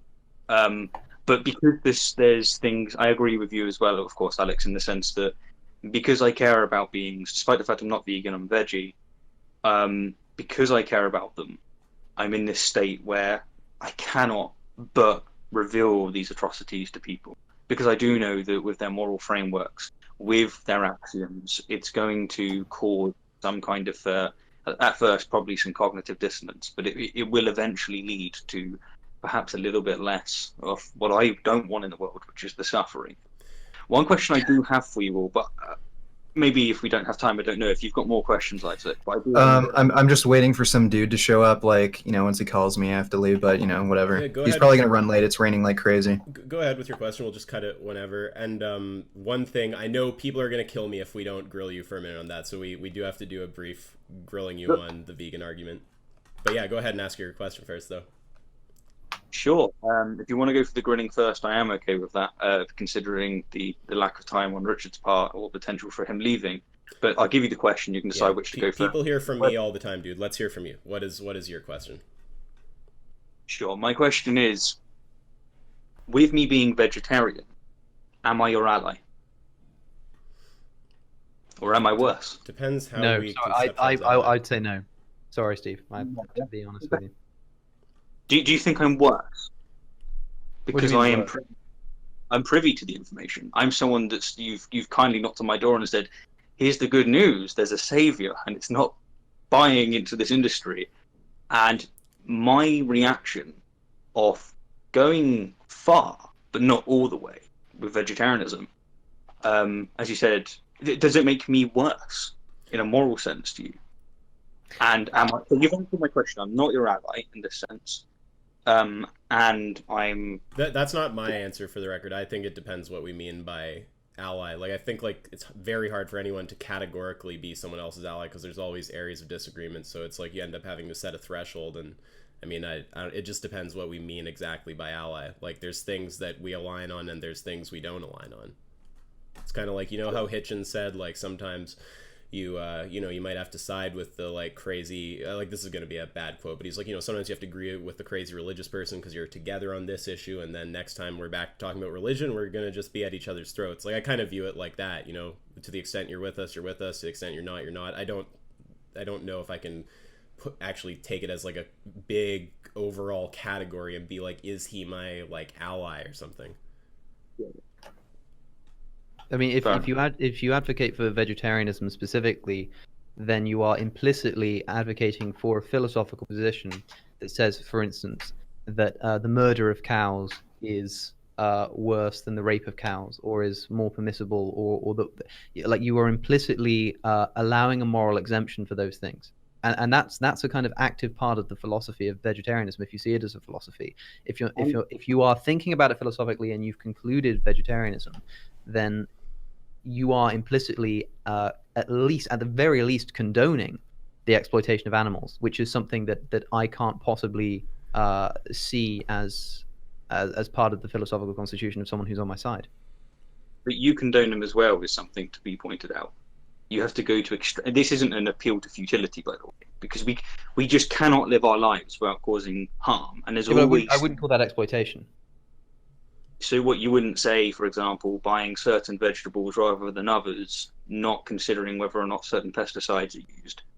You've drawn the line where it no longer matters at that point. Or... Wait, I'm confused. Also, Alex, are you a utilitarian, or is there some other consideration there? Because when you talked about exploitation, like, is that cashed out in utilitarian language, or is that a deontological thing? That everything that I say, as far as I'm aware, is a derivative ultimately of utilitarianism. Okay, just curious. I have some deontology. So the reason, when it comes to, like, I'm trying to make a distinction between harming animals and actively exploiting animals, or you might rather say the unnecessary harm of animals. So that's an unhelpful term because necessity is hard to define, but you probably see the point I'm making. It's not, you can't avoid harming animals, but you can minimize it to the best extent practicable. You can get rid of exploitation if we're careful about how we define exploitation, while still harming animals in the sense, because it's all about the maximization of pleasure still. And again, it's the maximization of my own pleasure. So I don't think that's an inconsistency. What about you, Richard? If I may ask, am I your ally? Like, I think I kind of have the same sort of opinion as Isaac, where I don't think I'd categorically say that, like, you're my enemy or you're my ally. I would say that, like, if you are going to just land on vegetarianism and think that's something that it's okay for you to just do throughout the rest of your life, I definitely say you're not my ally there. Like, we have some definite, like, fundamental differences in principles. So... Like, yeah, you should actually watch my last video I uploaded where I called out a vegetarian woman who was also an intersectionalist social justice warrior. Yeah. Oh, we need to talk about that too. Sorry, pardon? Yeah, I'm not quite social justice, but I will definitely check it out. I know. Well, we all know you're an anti-trans right activist, right? Fuck, man, this stuff's not... I've done another video. Look, Steve, again. It's a joke for the record, everybody. Apply the same thing to human beings. if you are an abolitionist in the 18th century, am I your ally if I'm advocating a position that says I'm not going to own a slave, but I'm going to exploit their labor? I To, feel to like me, On the week. that's not a position that I would want to advocate. I wouldn't say, yeah, man, come and join my cause. Like I'd say, no, let's get this straight first. So I understand with the definition of ally. I would say yes, people like that can be allies. I think So one if of you, the yeah, can we define sorry, ally? I didn't mean to interrupt. No, it's Yeah. you, man. But just can we just define what we even mean by that? I think that's perhaps the question at play here, and ultimately, yes, it really is going to come down to that. Because as you've all mentioned, a vegetarian is somebody who is fighting the same fight as you, but they don't go all the way. And where they don't go all the way, it's not just like it's not small, it's not subtle. The difference between vegetarian and veganism is paying people to rape cows, to rape sentient beings. So in that sense, the position that I hold, although that's perhaps the wrong way to put it, the position that I practice is grotesquely immoral in that sense. So I can understand what you were saying, for example, Richard, and all of you actually, in the sense that you cannot consider me an ally to that extent. That I agree with. But one thing I find interesting is to what as a vegetarian, I'm hated by both sides. So the meat eaters hate me because they think I'm morally superior. I have all the same issues as the vegans. In fact, I often get called a vegan because a lot of people don't know what it is, and they think, where do you get your protein from, or all of this stuff, and it's like, come on, man. High tier arguments, yeah. Yeah, but I also get it from vegans as well. And a lot of vegans think I'm worse, which is one of the reasons it was interesting to us. I think that's just an ideological thing of people. Like the vegans, it's very frustrating to talk to someone who knows what's going on to an extent that they're actually motivated, but for some reason they're not fully motivated. I can understand where vegans coming from, but when we actually try to talk about what makes someone worse or better, and we look at like the effect on utility, I mean, I think it's going to be hard to say that you're actually worse if you're reducing. What I'm inclined to do with allyship, all I was going to say is just with allyship, the way I guess I'm inclined to think of it is maybe like take the total stack of propositions about like animal rights and like what percentage of them do we have the same attitude about, like if we were to label them true false, like how many of them do we have the same labeling for. And I mean, with you, it's going to be the majority. So like there's a sense of allyship if we use that definition by which you'd be an ally, like over the 50% mark. But it just has to be emphasized, which like, Alex emphasized it well. I think, there is still a very like meaningful moral chasm there, even if we use a definition of allyship by which you're like an ally. Yeah, no, I think what's interesting, because I've been thinking about this in preparation for this call, I've been thinking of it for quite a while, is essentially a question of why aren't I vegan? And it comes down, it seems, to, I think it's the same for everyone. You have this priority order of different values that you hold. And the difficulty is when your priorities come in conflict, because one of them will win, essentially. And for me, it wins in places where it doesn't win for you. And what's interesting here, I find, is that philosophically, morally, we're on the same kind of on the same side. So essentially, maybe you could say that philosophically, I'm an ally. I do see an argument of practicality towards getting people towards vegetarianism, because I think it's probably going to be easier to push them from there towards the vegan situation. I think there may be a practical argument, if you will, than a moral one. I disagree with that. Yeah, that's going to turn into a different kind of discussion. That's going to turn into like an empirical discussion about what like mode of advocacy is most effective, which ironically was one of the questions. I showed you guys my list of things to talk about, which we did not even remotely make our way into, which is kind of funny.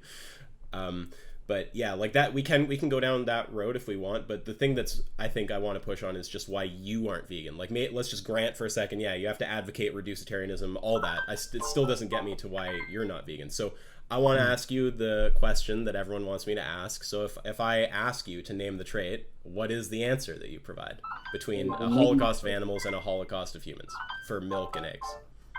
If you can give me the trait as raw as possible, so I can make sure I answer it. So, yep. Let's say we have the animal holocaust as it is right now, whatever portion of that you're supporting as a vegetarian, so like the rape of the cows, the theft of their children, their eventual murder, the murder of the baby chicks at birth, like all of that kind of stuff, right? Replace those animals with humans. I'm sure you would evaluate that to be morally wrong, and you'd say that it's a moral obligation, as far as you're concerned, to not support that, right? This is where the interesting thing comes in, because with I know where you're going, of course, with the trait. I don't think the trait's in the sentient being that's being mistreated. I think the trait's in me. I think it comes down to the value thing. So I find vegetarianism to be incredibly convenient, incredibly easy. I don't feel all of the anxiety and pressures of going out with people and having to be the vegan. I can just eat veggie meals and no one really notices. I think what it will come down to is the name the trait. I don't have an answer for it in that strict sense, but I think the trait's more to do with me in the sense that I think that I'm putting values ahead of it. But what I will say is that I highly suspect that I'll go for fully vegan not too long from now, because I understand the process that I've taken to go to pescatarian and into vegetarian. Can I okay, so I want to make sure first that the question is framed right. So just to be clear, right now, obviously, as a vegetarian, you're not persuaded that it's really like a moral obligation to not buy that milk and those eggs and stuff. But if we were to say those are humans instead of animals, would you say that you have moral obligation, or would you not say that you have more? Because I can only name the trait if it's different between the two cases, right? I would say I don't believe in moral obligation. All I mean by an obligation is you would feel personally compelled to do it. It doesn't have anything to do with moral realism. Just like you know how you feel compelled not to murder a person, like that's just something you have a very strong moral attitude about. We're talking about like that degree of conviction. That's just what I mean by obligation. That kind of strong conviction. So I think there's two traits, one of which is in me, but one is actually on the human. Sorry, before you answer, sorry, I don't mean to be pedantic, but just before we get to naming the traits, do you actually have different attitudes about those two situations? So if we have all the chicks and the cows and all that being killed, and then we replace them with humans, are we getting different attitudes on those two things? Like this one is acceptable, this one is not acceptable? I wouldn't say either of them's acceptable, but I would say that they're not the same. And I guess you could sufficiently unacceptable to not support then. You'd say one is sufficiently unacceptable that I can't support it, the other isn't. Or would you say you'd actually buy the products if it was like human breast milk from like raped women or something? Yeah, no, I understand what you're saying. So the first thing to say is that when it comes down to my own happiness, which we were saying is an axiom, it is the case that because I've evolved with humans, because I'm human, I have much more stress and anxiety dealing with it happening to another human. So what I'm saying, this isn't a moral argument. This is just this is the way I'm psychologically wired. I get a lot more discomfort. It's literally the same as racism. It's species. There is that component to it. I'm not as concerned by it because I've evolved to be in this state where my well-being isn't affected as much by other mammals, say, than my own. That's the first thing I would say. That's kind of, I do want to hear the second. That's kind of a bit of a descriptive answer. So I'm just taking you to be saying that you do in fact have different attitudes towards those two situations. And now you're trying to name the trait, and the first bit is about this different attitude. So the point there. Sorry to cut you guys off. I do have to get going now. But okay. Yeah. Okay. Nope. All right, but any take care. closing Thanks things? for doing this and everything. It's good talking to you. All right, well, I guess we probably should wrap up pretty soon, but you want to hash this for a few more minutes and then call it? Sure, I'm up for that. You cool with that, Alex? Hell yes. Oh, okay. Well, yeah, we'll go as long as you guys are interested. So let's talk through this.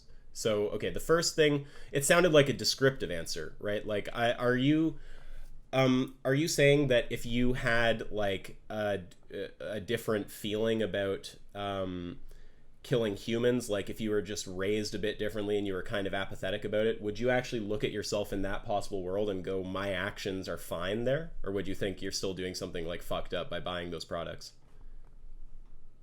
I think there's a little, like, because I think the name the trait argument is really strong, but the language of seeing it as a dichotomy between being fine and being not fine, or being with it being immoral and moral, isn't actually helpful. I think it's just better to say that there is some line where I've crossed it to say that it's okay to do with these mammals. but I haven't crossed it for these. And Yeah. the interesting question, what is that? Right. Because I don't think it's fine in any case. To be clear, I'm running name the trait not on the notion that one is moral and one is immoral. I'm running it on the notion that both are immoral, but one is sufficiently immoral that you wouldn't support it. The other isn't sufficiently immoral that you wouldn't support it. So I'm just trying to find out what accounts for that difference. So it's not trying to account for a difference between moral and immoral. It's between so immoral that you wouldn't support it and not so immoral that you wouldn't support it. Sure. So I'm trying to answer it in the best way in which, cause I don't want to sound like I'm avoiding it or like I don't think you're conflating avoiding it. I'm just saying, you said you had a two-part answer, and I'm just pushing on the first part, because you said the first part is just you've been kind of like raised in this culture and stuff. I can see, sorry, it's because of Discord. Can you say again? Yeah, no, it's not the culture part. It's the, if we're talking about the axiom that we were talking about, and I'm not like trying to digress here, it's extremely relevant, and that is that I want my own pleasure. I've evolved in this world to have a much more adverse reaction to seeing my own species in anguish than I have a species that's actually very close. So would you say that, for example, if you see a child being beaten versus, say, a pig, both of which will cause you a lot of anxiety, a lot of distress, but at least you can appreciate for most, maybe it's not the same for yourself, for most, they will have a lot more of a negative impact caused by it. So that is a trait not named on the species, not named about the two propositions that you gave, but it's named about me as an individual. And if we're talking about morality coming from that axiom, that is one reason in which I don't put them on the same plane. That's just one reason. The other one... Well, we'll get into the other. There's two things about that. So if all you're saying is like that it's about your attitude of like, in one case I'm just motivated to care enough and in the other I'm not, that's like the kind of thing you're saying. It's about how motivated you are, how much you personally care. It's more that if I'm in pursuit of my own happiness, and it just is the case that I have, say, 5 distress from watching from what I know about a cow being hurt, and I have 500 stress from watching a human, even if it's completely making no sense, it's just the way I'm wired, it's just the way I'm evolved, that would make sense as to why I don't put them in the same category. It's not logically consistent, so I'm not giving you a logically consistent answer in that sense. I'm just giving you a reason as to why that would map on.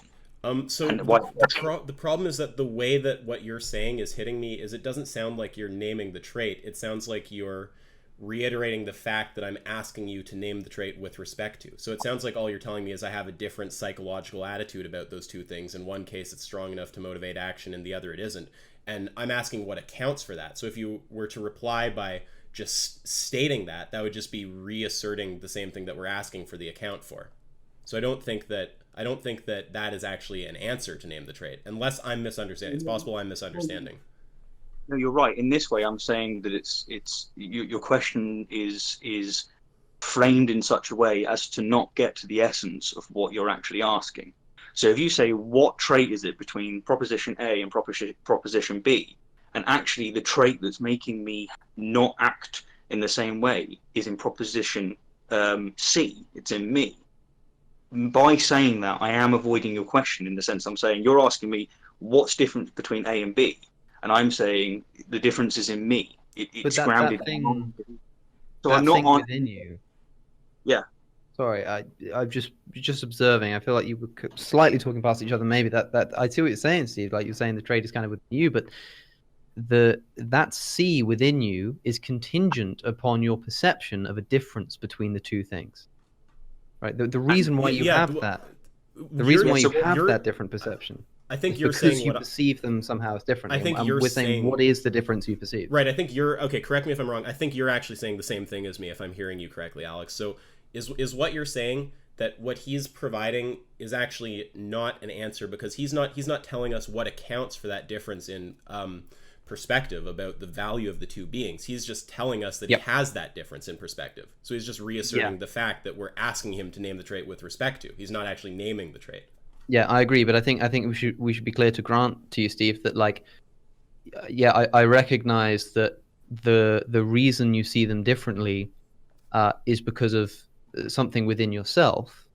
But we're saying why is it that your psychological constitution sees them differently? Why is that your constitution, right? Let me clarify then. So as you were just saying, Isaac, yes, I am not giving you an answer to your question. Your answer is, what's the difference between A and B to justify, P, whatever you want to call it? And my answer is, I don't have an answer that revolves around that. What I can do to shed light on that question, it's important to put that down. I don't have an answer if the question is strictly formed that way. Because the reason why I treat this is the first answer I have, by the way, I've got another one.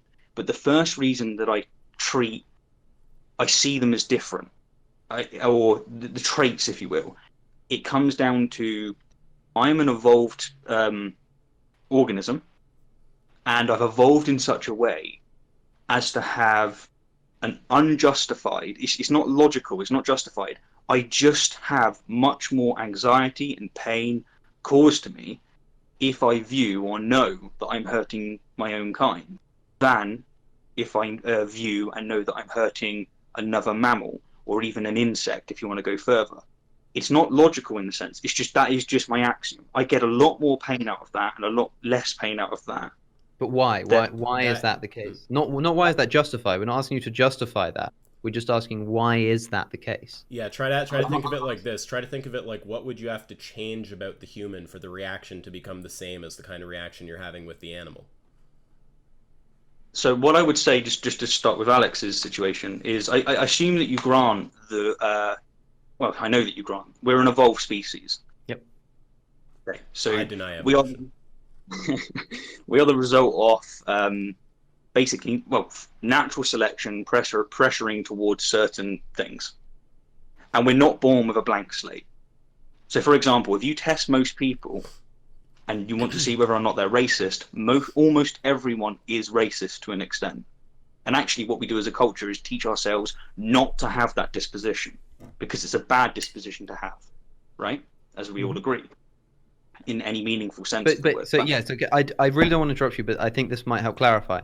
So the answer to Isaac's question in the context of racism would be, well, the reason why I see white people and black people differently is because they have a different skin color, and because my brain perceives the people who are not the same skin color as me as more evolutionary distant to me. And that wouldn't be a justification. It's just that is an explanation of why I see them differently. Okay, so if you was to say that there was two people from different races, one of which was very similar to mine, and they were both in pain, I think it's not unreasonable. In fact, it probably is the case that I would have more of a negative feeling by seeing someone from my own race be hurt. It's just humans are innately racist. We are innately species. Can we change this to gender for the clickbait? Yeah, sure. Yeah, we can go. No, yeah, that's true, right? But so what we're getting at is and the answer is fairly simple when it comes to human beings, because you could say, like, the reason why you treat them differently is because of a trait within yourself, which is that you perceive them differently. But the reason you perceive them differently is because of something that is an actual difference between these two entities. Maybe it's a language. What you want to do is, it's that I have an objectively more adverse effect from seeing those things or hearing about these things when it is a member of my own species. Yeah, but why is that the case? Yeah. Why is that the case? Because we've evolved this way. So you're looking for a logical reason, a consistent reason. There isn't one. I'm not proposing that there is. You look for an explanation. That's the explanation. Okay, we're not asking you to the problem is, okay, so here, maybe if I phrase it like this, what would have to change about the human for them to fall into that category where you'd perceive them with the same kind of moral worth as the animal? Okay, so perhaps we can put it this, I think, okay, so that could happen if I wasn't human, in the sense of I didn't evolve, or if we wasn't a social species, that would probably nearly do it. So what would have to change about me? Like, you're staying the same. What would have to change about me, my physical and mental characteristics, for it to just be a psychological fact that you class me in a separate The same. Yeah, and Alex put Yes. it perfectly there, actually. He hit on the vital problem about how we're talking past each other here. So we're holding your attitude constant, and we're modifying the human more and more towards the animal and asking what has to change for it to have the same moral consideration. We're not And again, holding not those asking for beings justification. constant. We're not holding them constant and then changing your attitude and asking how your attitude would have to change for you to value them the same. No, your attitude is the same. What has to change about the human for it to fall in that same category as the animal? And to be clear, I'm not asking for a justification. I'm not asking you to justify the difference. I'm just saying what would have to change about me for you to just beyond your control, you would just begin to see me Correct. as Right. part of that other category. Yeah. Okay. Just like propositions like this, Alex is a man, or like Alex has like this level of intelligence or something. Just like or Alex which is propositions, cis, something like that. Yeah, or Alex is okay. Yeah. It would have to be that that I hadn't evolved to have that predisposition. I know You're that not allowed that. You're not allowed. We're holding you constant. You have evolved as such as you are. What changes Right. about me? Like, So, let me give you an example. If I right now metamorphized into a pig, as in with the memories of a pig or let's say rather a chicken, if I just metamorphized into a chicken right now and had no memories of my past self, then you would say, you holding completely constant, your evolution hasn't changed, you would say that change has caused me to now categorize you differently, right? and I don't you know to about categorize change. him. Sorry, I don't know about. You said it in the reverse order by accident. Talking about how you would classify him. So you would basically become a chicken, and I don't know that you've become a chicken. Yeah, like if you perceived him just like any other chicken, you don't know like he used to be Alex or something like this, you would just Then you'd categorize me with the animal. So, right? So what we're looking for is the minimal. What's kind of the minimal difference have to occur for that to be the case? Right. Like so maybe I'm not a chicken. Maybe I'm like a half chicken, half chimpanzee or something. Like what would have to happen to me? Like let's take it stage by stage. Like I'm about to turn into a chicken. So you come across me at different stages. Stage 1, my arms have disappeared. Right, you'd probably still think that I'm in the category that you put me in right now. But then if my legs get shorter, if I grow a beak, like at what stage are we kind of? What is it? What would be the sufficient step? By the end, you have like a chicken releasing like atheist content on YouTube, and that's like the last trait to equalize. It's been a while. I've been metamorphosed. We were talking about the sand analogy, and you rightfully said, I don't know where that line is, but we know it's probably. That's not going to save you though, because with the sand, we can still go. At this point, it's clearly a mountain before it hitting the literal final stage of the transformation. You don't need to pinpoint the exact flip over point. We're just roughly looking for where you start going. I don't know that thing has moral value. I think that either one, I'm doing a very bad job of conveying my view here, and I think that's perhaps likely. Or 2. You're both doing a bad job of hearing me here. Or because 3, when you flip the camera, you were replaced with an impersonator. Or 3, we're all messing up, and there's someone in the comments. Yeah, no. So I'm trying to find the best way to put it. With it being the propositions of what has to change with the human in order for them to fall into the same moral category. Yes. It is the way in which I have to. You're doing it. You don't like the answer. But I think the question's malformed. Maybe that's my answer for it. No, I think that it's funny. It's funny to us because we're obviously not looking at this the same way. But I think we can clear this up. So let's try a bit more and see if we can do it. So the distinction is we're holding you constant and we're changing the human to become more like the animal. We're not holding that constant and changing you. So your attitude is all the same. So any answer that's like my attitude would have to change. We're saying no, like right now your attitude says chicken okay to pay for the eggs of, human not okay to pay for the eggs of. Humans don't lay eggs, whatever, you get the idea. We're just asking, we know if we change all of Alex's properties to match the chicken, you evaluate him as a chicken, right? But presumably I don't know that he's been transformed into a chicken. Yeah, that's critical. Sure. Yeah. Yeah. I understand if there's a chicken who used to be Alex, you would respect it and stuff. Yeah. So, but the point is, I mean, and the point is, at some point in that process, as you start changing Alex towards a chicken, you're gonna the value is gonna drop off, and you're gonna go, I don't think it's the case that that thing is deserving of like this kind of moral consideration that I was giving Alex initially, and I think it would be okay to like fund, you know, the murder of that kind of being. We're just asking where that is. And one reply you gave was to point out, like, kind of like with the sorties, or what is it, sororities, sorties, I don't know how to say it, whatever, with those kind of paradoxes of like heap to mountain, or like whatever, you don't know exactly where the point is, where it becomes a heap or a mountain. And that's fine. You don't have to give us the exact threshold down to the molecule or something like this. Just point to an area where it starts becoming clear to you, you know, the smallest set of criteria you can think of changing, kind of like what Alex said, the minimal amount of changes we have to make before we reach a being whose eggs it's fine to buy, whose murder it's fine to support, etc. And again, just keep in mind, like, this is all we're doing. There's a bunch of propositions about the animal, a bunch of propositions about the human. All we're doing is we're going down the list of propositions, and anywhere where the human list differs from the animal list, we're just changing that proposition to match the animal. We're just asking, what is the minimal set of propositions that have to change for that being to be okay to pay for farming of? I am 99% certain I understand exactly what you're saying, but my answer will be, the proposition is not in any of those groups. It is in me. Well, I know that's irritating. I know that it seems... No, wait, I can show you why that's a problem.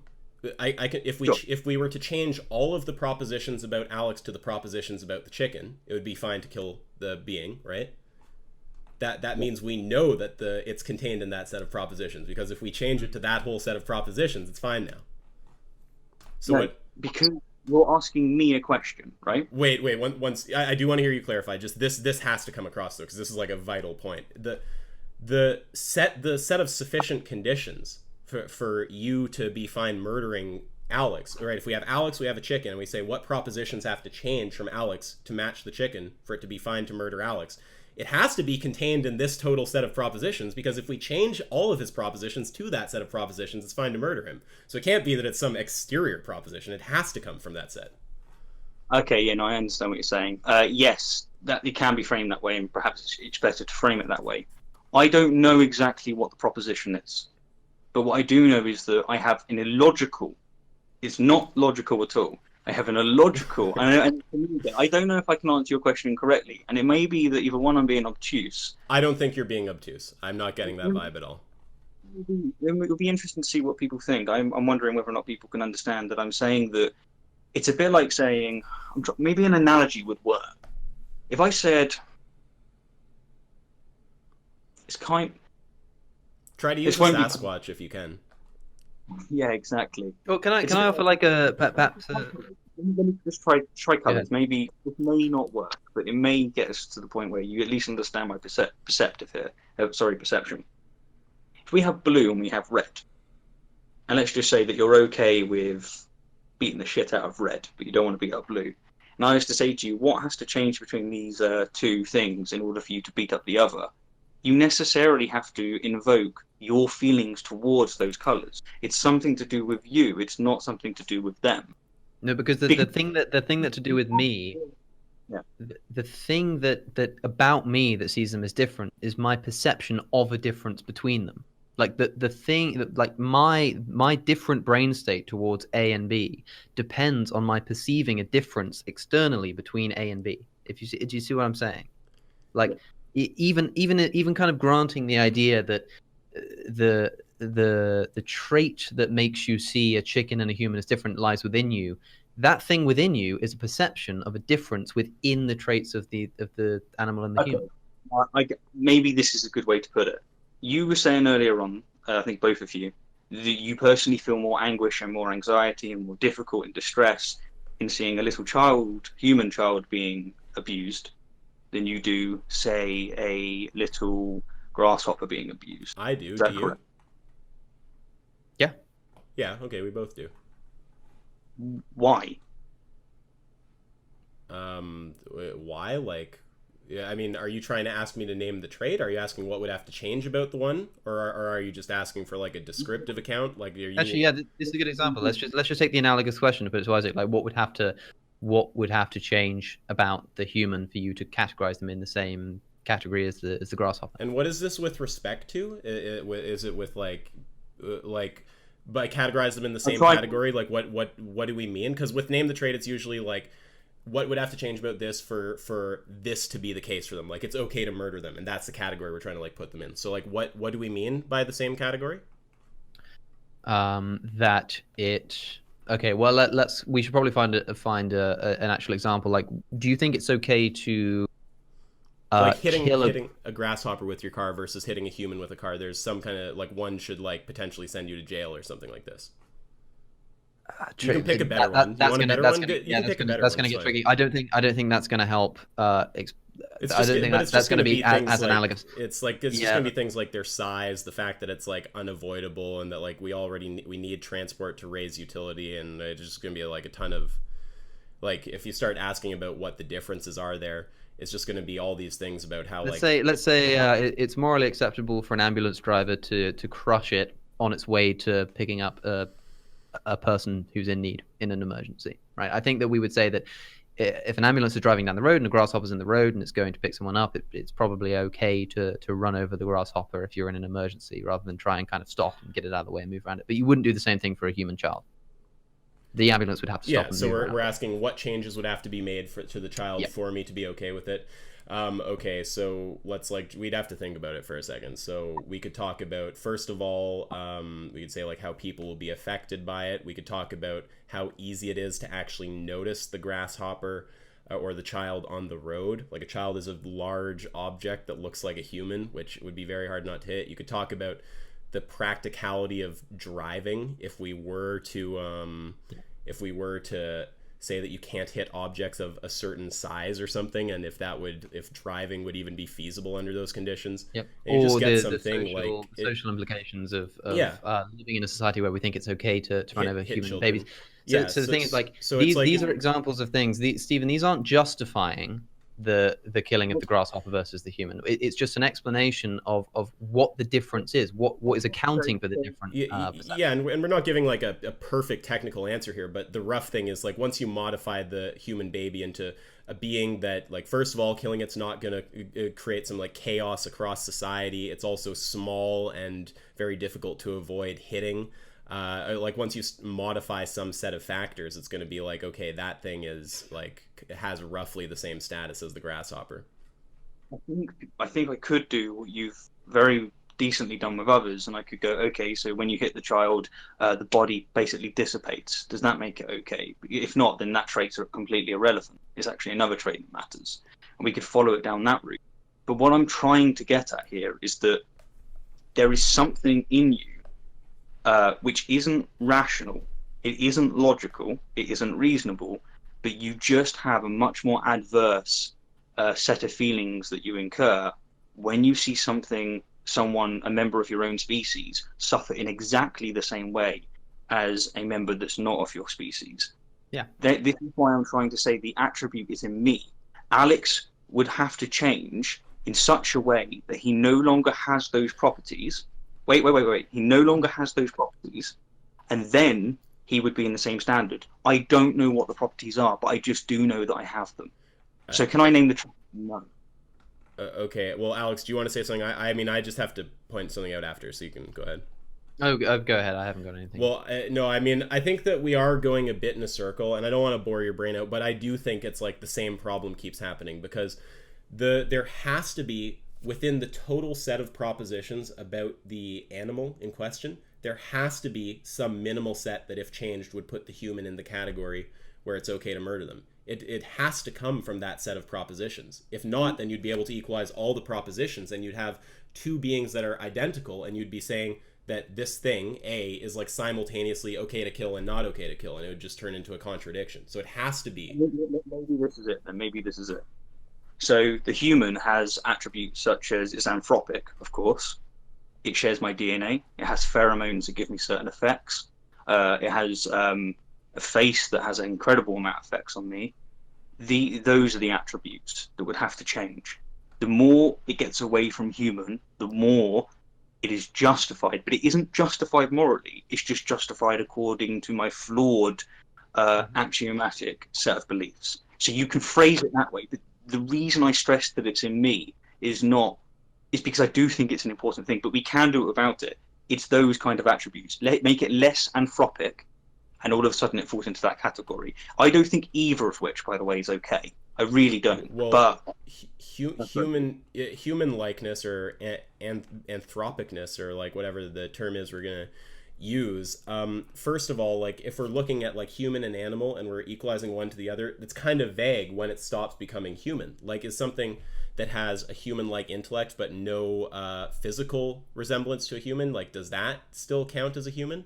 I mean, if it so that, I mean, you don't have to, that's kind of rhetorical, but the point is just that that's almost just like a vague word that's easy to throw up there, like human likeness. And then once we start exploring what it means, it's either going to be such a broad thing that it actually encompasses a bunch of these kind of beings, like, for example, a being that has the physiology of an animal but the mind of a human. It's going to have to be so broad that it includes things like that. Or if it's narrow, it's going to exclude a ton of beings that seem to obviously have value to most people.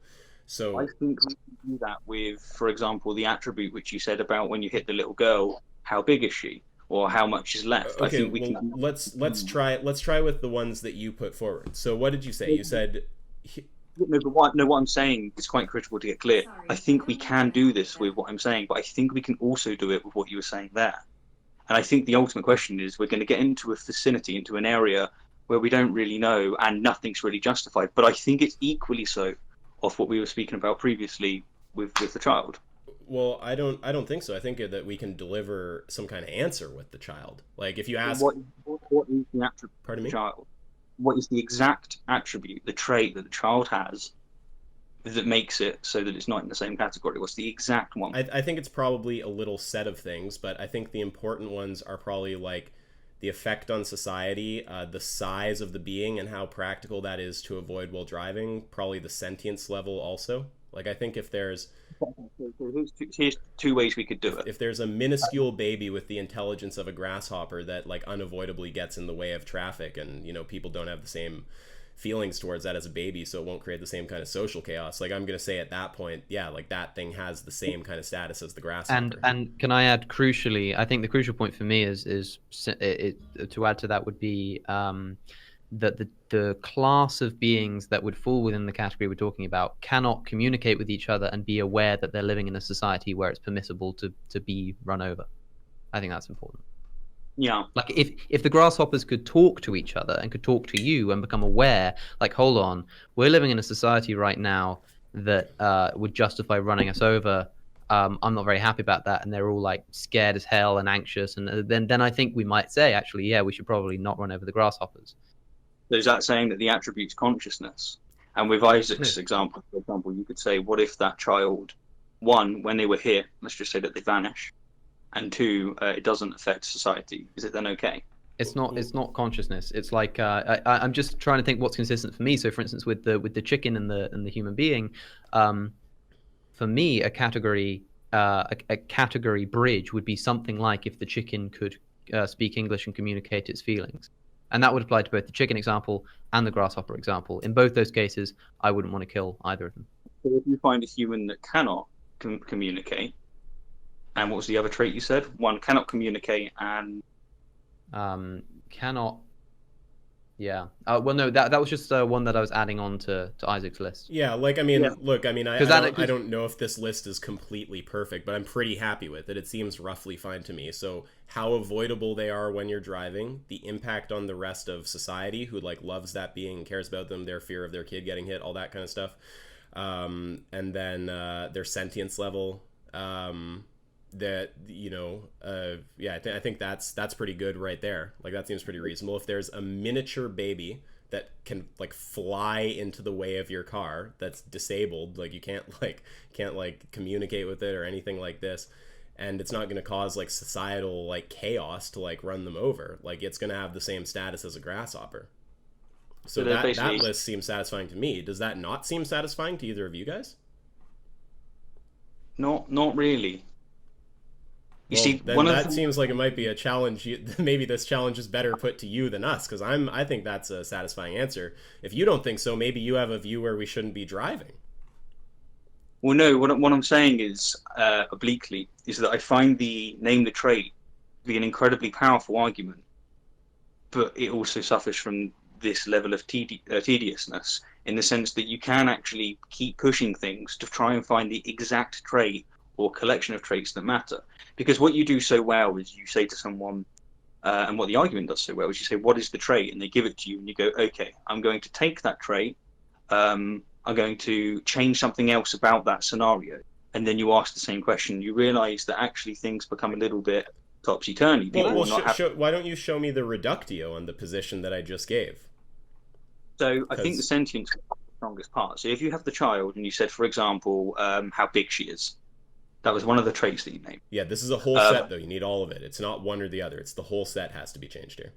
So what you need to do, if you're going to show me that my sufficient conditions here for the baby having roughly the same status as the grasshopper, you know, with respect to being run over, is wrong, what you're going to have to do is take a situation where all of those characteristics are in play and then show how, for a human, right, all of those traits, they're like less size, less sentience, all this, and then show some kind of reductio on that position, show that that leads to some conclusion I'm not going to like. But I don't know, and I'm not currently aware of one. If there is one, do, you know, feel free to point it out. But Yeah, I've given a pretty satisfactory answer. Yeah, no, well, to me, I think that the sentience is pretty much the be-all and end-all, because you could take the traits off slowly. It would take time, as you do with others, where you would say, okay, well, let's just say that the child is very, very small, and we can have this case where it's actually not going to cause an issue in the sense of it being small. And it's as ubiquitous as a grasshopper. It'll just... Oh, sorry. Well, then when you say, is this okay? And the person says, no, it's still not okay. You go, well, that's an irrelevant attribute. And then you can do it with the next one, such as, let's just say that this person gets hit, and we can make it so that the rest of society doesn't psychological stuff. But Stephen, you're going one by one. I mean, I'm giving you the sufficient conditions here are the whole set altogether. So if you try to show a reductio by just taking one of those properties, applying it to a human, and then say, well, it's not fine to kill a baby that's just smaller. Of course, I agree. It has to have all of the properties. It can't just have that one property. I understand. What I'm trying to say is that I actually don't think that, to your argument, perhaps those attributes are even relevant. That's a way in which to remove each part, because I'm applying the reductio to each attribute. And I understand that you say you take it as a whole, but you apply it to each attribute to show that the attribute is actually irrelevant. I think if we do that enough, it's going to come down to pretty much entirely sentience. Wait, why would you go one by one? That's not attacking the position that I'm putting forward. I don't think that works. I think it kind of is, because you have premises, and it's like you're addressing each premise. Do you have a premise? Let's just see, like, a premise would be the child's of a certain size. I'm first of all addressing that and saying, I don't think that actually that attribute is relevant. No, here's why. It would be, if we wrote it as premises, it would come out like you'd write a conjunction. Like, it would be a conjunction between a bunch of propositions about the size, the sentience, how ubiquitous they are. And then if the conjunction is true, it's okay to murder them. It's not like if one conjunct is true, it's fine to murder them. Okay, maybe I can give an example here. I don't know how familiar either of you are with the concept of family resemblance. A little, yeah. It's a popular concept in the philosophy of language, but it also applies, for instance, to one of the areas in which it came up for me in my studies was the definition of religion. Religion is a very difficult thing to define, but we could come up with a working definition, and I could say, well, it requires belief in an afterlife. It requires, you might say it requires belief in a god. Obviously, some don't, but whatever your set of definitions is, and I could say these are kind of the sufficient set. And maybe if you took one of those away, it would still be called a religion. And if you put that back and took one away, it would still be called a religion. And you could do that for every single one of them and show that if you took each one of them away, it would still be a religion. But that doesn't mean that if you take them all away, it's still a religion. And in the same sense, that's perfect analogy. In the exact same sense, if there's a set of traits that makes the difference, you take one of those away and show that it's irrelevant, and you'd still care, and then put it back and take another way and show it's irrelevant, and then put it back and take another one and show that it's irrelevant. But if you do that to them all individually, that doesn't mean you can take them all away as a set and it still be irrelevant. If you see what I mean. I do, but the issue that I see is that when we're talking about definitions, these are just tools. These are just descriptions that we apply to things, and so I think they play by other rules than when we're actually invoking objective things. such as sentience, such as size, But etc. it's just an analogy to the point of like whether taking away, whether if you have a set, each of which is not sufficient in itself, that means that the set can't be sufficient. Yeah, I do it get could it. certainly be it true can. that it has to be like if P and Q and R are all true, then it's okay to kill this being.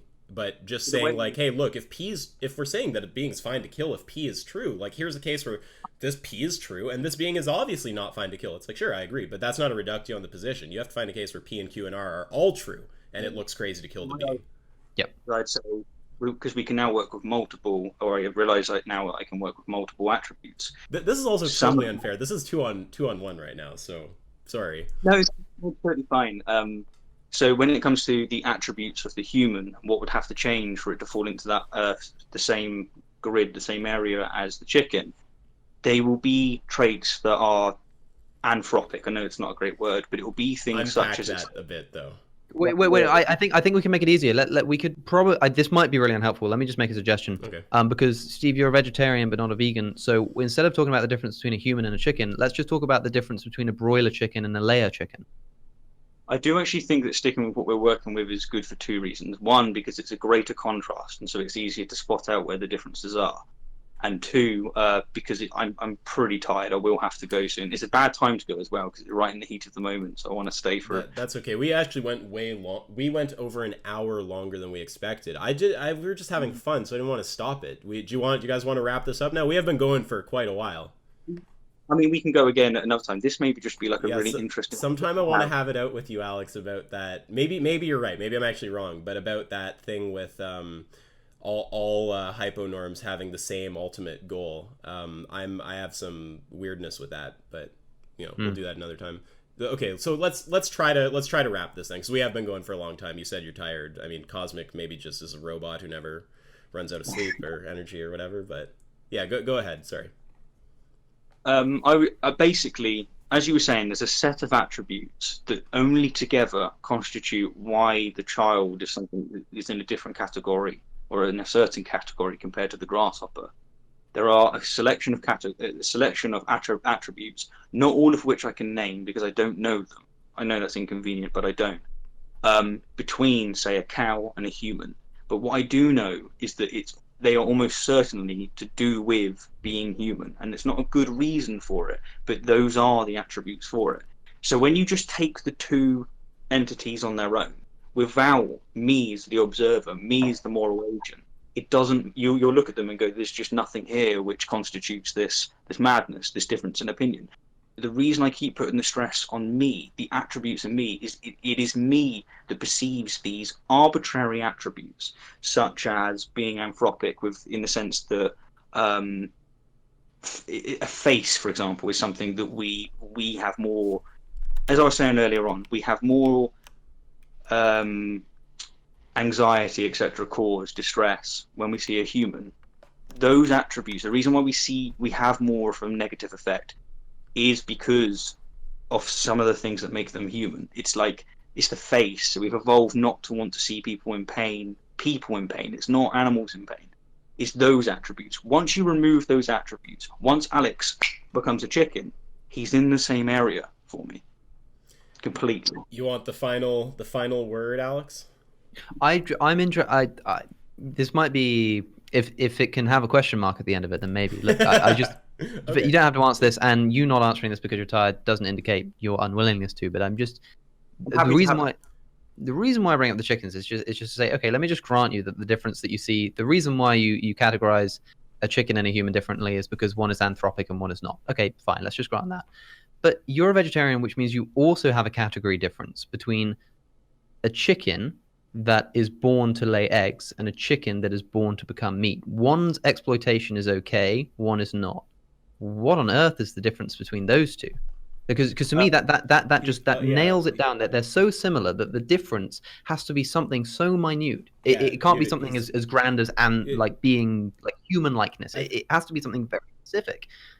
But because you are okay with the exploitation, or I'd say okay, you do not actively not partake in the exploitation of chickens that just so happen to be born to lay eggs or have been bred to lay eggs, but you do actively not participate in chickens that are actively bred to be killed for meat. What's the difference between those? And it's useful because what he's doing is he's narrowing the pool of propositions that you can draw from to account for the difference, right? So it's like when you have a human and a chicken, there's this massive pool of propositions that differ between them. But if we still have the same attitude difference and we have two beings where the propositions are way closer, like two chickens, then there's only a small pool, like what of different propositions between them. What in there could account for the difference? So I do think And it's this attribute useful, actually. is this attribute is still in you, Stephen, in the sense you're talking about, in the sense that there's something within you that's different. But I'm just interested in what that is.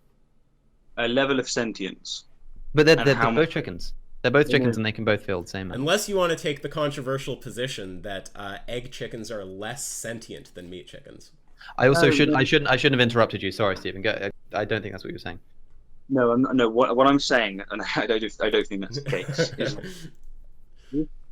if you buy a chicken to eat, you have paid for one whole chicken to be brought up and killed. I got it. I'm so sorry. But you're against buying a pack of meat of the chicken, not a whole. You're not only against buying whole roast chickens, are you? Surely you're also against buying part of the chicken.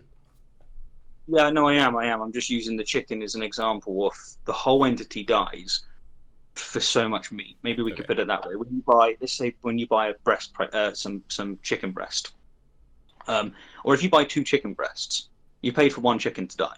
They only have two breasts. So far as I know, I'm not a zoologist. That's not the case. They may have bred them to this point where they're producing many. It would be in the interest of the industry. That is more meat. Yeah. Yeah. So when you buy a set of chicken breasts, you've paid for one chicken to have a set amount of suffering and it dies. Yeah. When you buy a set of eggs, I am almost certain, in fact I am certain, the industry chickens produce more than 12 eggs. So you haven't paid for the entire eradication of one whole chicken. That's a great point. Again, sorry, I don't mean to interrupt you. It's just I know you want to go to bed, and I really want to press you. You on this can't go to bed. Answer the questions. If you care about sentience, then think about it. Like, yeah, when you buy an egg, that is accountable for less of a chicken's effort or property or whatever you want to call it than buying a piece of chicken meat is. But if you care about sentience, you would rather be the chicken that is slaughtered for meat than the chicken that is kept alive and continually exploited in order to keep producing eggs and then probably sold for meat as well. Like, I don't think so, because when you buy chickens that have been eaten for meat, the males are normally killed immediately, as Richard was saying earlier on. Which is terrible. That's a confusion. Only for layers. That's a confusion. Right. Two types: layer chickens, meat chickens. It's the baby male layers that are killed at birth because they're useless. They don't grow enough meat to be raised for meat, and they don't lay eggs, so they can't be raised for eggs. Male meat chickens are not killed that early. They're still killed when they're young, but it's not like immediately or anything. So is it not the case that we'd be eating chicks if that were the case? What I had in my mind, perhaps I'm wrong on this, is that chickens are really utilized in the industry. So what will happen is they're used to produce eggs, and when their time is done, that is when a lot of them are sold as meat. Egg chickens, yeah, they'll burn them out on eggs, and then once their egg output drops below the point where it would be cheaper to just get another bird to start producing eggs, then yeah, they're just gonna sell that off, make it into meat. Yeah. So when you eat the meat, you've also paid for all of that prior. No, because a lot of the chicken meat the chicken meat that you buy, it's not the chickens are bred specifically not to lay eggs, just to be eaten as meat. Like, they're puffed up, they're injected with things that make them go absolutely crazy. They soak up a lot of water, and that's what you're eating. I'm not sure about whether layers are ultimately sold to the slaughterhouse. Maybe they are, but that's not accounting for the majority of the chicken you're eating. If you're eating chicken, then at least in the vast majority of cases, you're eating chicken that was grown specifically to be eaten as meat and never grew any and never laid any eggs at all. Yeah, I shouldn't really even have made a statement of that because I don't actually know what is industry standard to do with those birds. But the point is, you just have. I'm not sure that the layers do end up actually being sold as meat. I'm not sure that's the case. What I can tell you is that they're certainly not kept around to be, paid for the housing and food of. Yeah. It's like when they've stopped producing eggs, they're usually killed at that point. It's not, you're not going to keep those birds around. And I think that it's very common to sell them for meat, but I don't actually have a source on that, so we'll leave it in the air. If only we had a way to look it up. Yeah, well, who knows? Well, I think All right, anyway. For one, and I think it depends on probably a number of things. But if you're buying it from me, I'm pretty sure I spoke to someone recently actually that sells chickens, who, funny enough, was saying that it's immoral. Who breeds them, I should say. Yeah. And he said that the entire lifespan of them, the ones that he had, was something like 40 days. That's the whole thing, and they're produced for meat. And he was saying, if that's the case, then if you're buying the meat ones, also they lived a lot less time. That is a factor, one of the many attributes that we can consider in one of the properties that will fit into that grid of set of properties that change it. So if well, I don't know if we're doing the chicken to chicken or human to chicken example, but we're gonna say if like a human lived for like just like 40 days or something, it'd be fine to like murder them and eat like roast baby. Or maybe it's more helpful to go the other way. Are you talking chicken to chicken? Yeah, let's stay with the chickens. Let's say that if egg chickens were kept alive, egg layers are long, kept alive then long. it's fine to murder them, or it's not. I have to think about that. But what I do want to say, Isaac, is what you did there is exactly what I did with the girl. Oh, As sorry. I said, and it's okay because it's like, no, it's the collection of properties. Okay, sorry, my bad then. I didn't realize that. I thought it was the one. That's exactly the thing I was getting at. Go on. No, you got me. I give you that point. I didn't realize that it's a big list. All right, I know you want to go, so maybe we should call it here. Oh, sorry, pardon me. Man, what happens is every time you talk, you're so quiet, and then when we all stop talking, it boosts you up. That's why it's hard to hear. Yeah, it's really weird. Yeah, well, sorry. It's your phone. It's your blue screen of death. Sorry, what did you say? If only exactly. So Quite you're gonna have to say it again. No, I just wanted to say thank you. Two things. The first is that, just to make clear to everyone, I'm on board with veganism as a moral philosophy. If I'm not your ally, I totally get it. Absolutely do. Maybe I will completely be so in the future. Maybe I'll go there. I think I probably will. And the second thing is just thanks for the conversation. I've been a fan of you for quite a while, Isaac. I think you first noticed it in my 100k Q&A where someone asked me about veganism, and I mentioned Name the Trait. Just so that you do know, I did get that from you. The reason I didn't actually, I hadn't remembered where I got it from. I just thought that was one of the best arguments I'd heard. So. Well, I thank you. I appreciate all of that. And I mean, Name the Trait is part of like, it's like there's a whole family of arguments that are a lot like that. There's like Singer's marginal cases, and it even dates back to Porphyry, the Greek philosopher, who said if we care about all humans, we're going to have to care about animals capable of sensation or something like that. But anyway, yeah, I love your content too, dude. It's good to talk to you. This is a long time in the making, and if we ever want to do it again, I'm very happy to. And I should also say, I'll give you a Discord link. In there we have plant-based doctors. They have their own channel, the medical channel. Any kind of questions you have in there, you can ask. There's the Help Me Go Vegan channel. People will help you out. So if you need any help at all, that's the resource. We can help you with absolutely anything you need. Yeah, no problem. It's great talking. Yeah. Absolutely. Bye. Well, you both too. Bye, Alex. No. So...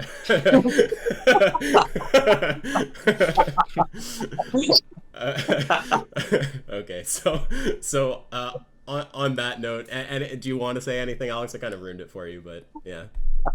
No, it's fine. You don't also want to tell me about how great my content is and how I've been an inspiration. Okay, all right, good stream. It's been fun. I appreciate it. I think we should do it again sometime. Maybe next time. Stephen and I get to choose the time of the broadcast, maybe? Yes. An idea? Yeah, absolutely. Wait, we let you choose. I gave you guys the options. I said pick some dates. You gave the time was just said in an email. I mean, look, this isn't the place to have the argument. I'm just saying, like. Okay, no, we're okay. All right, that's Oh well, hey Richard, you came when we're leaving. Hey, what's up? Well, Richard, okay. It's nice knowing you. Have a good night. Yeah. Hey, Richard, do you want to talk about how good his content is? We're all just going to do it around. Who's? Isaac's. Yeah, Oh, yeah, it's I pretty mean, good. yeah, Yeah. compliment me some more. Appreciate it. In fact, you guys can actually have your audiences write me compliments. You know, I have my DMs open on Insta, on Twitter. You can just send me whatever they want. You know, if they want to send like photos of, you know, the happiness that I've brought them or something. Like if they want to write essays, all of it's good. Okay, this is enough. This is not even a funny and if joke people anymore. want to write essays about the sadness that that Stephen has brought to lay a Yeah, chicken. to sentient beings the world round. Yeah, you can direct So those to pretty. Rationality Rules. At okay, all right. It's good talking with all you guys. Yeah, where can people find you? So they can send you hate mail. Yeah, direct all your hate mail, Steve. Okay. Great talking with all of you guys. I hope that everyone watching enjoyed this. I'll link all the channels down below in case for some reason you're aware of me and not these people. What are you doing with your lives? Go subscribe to them. That's all, and until next time.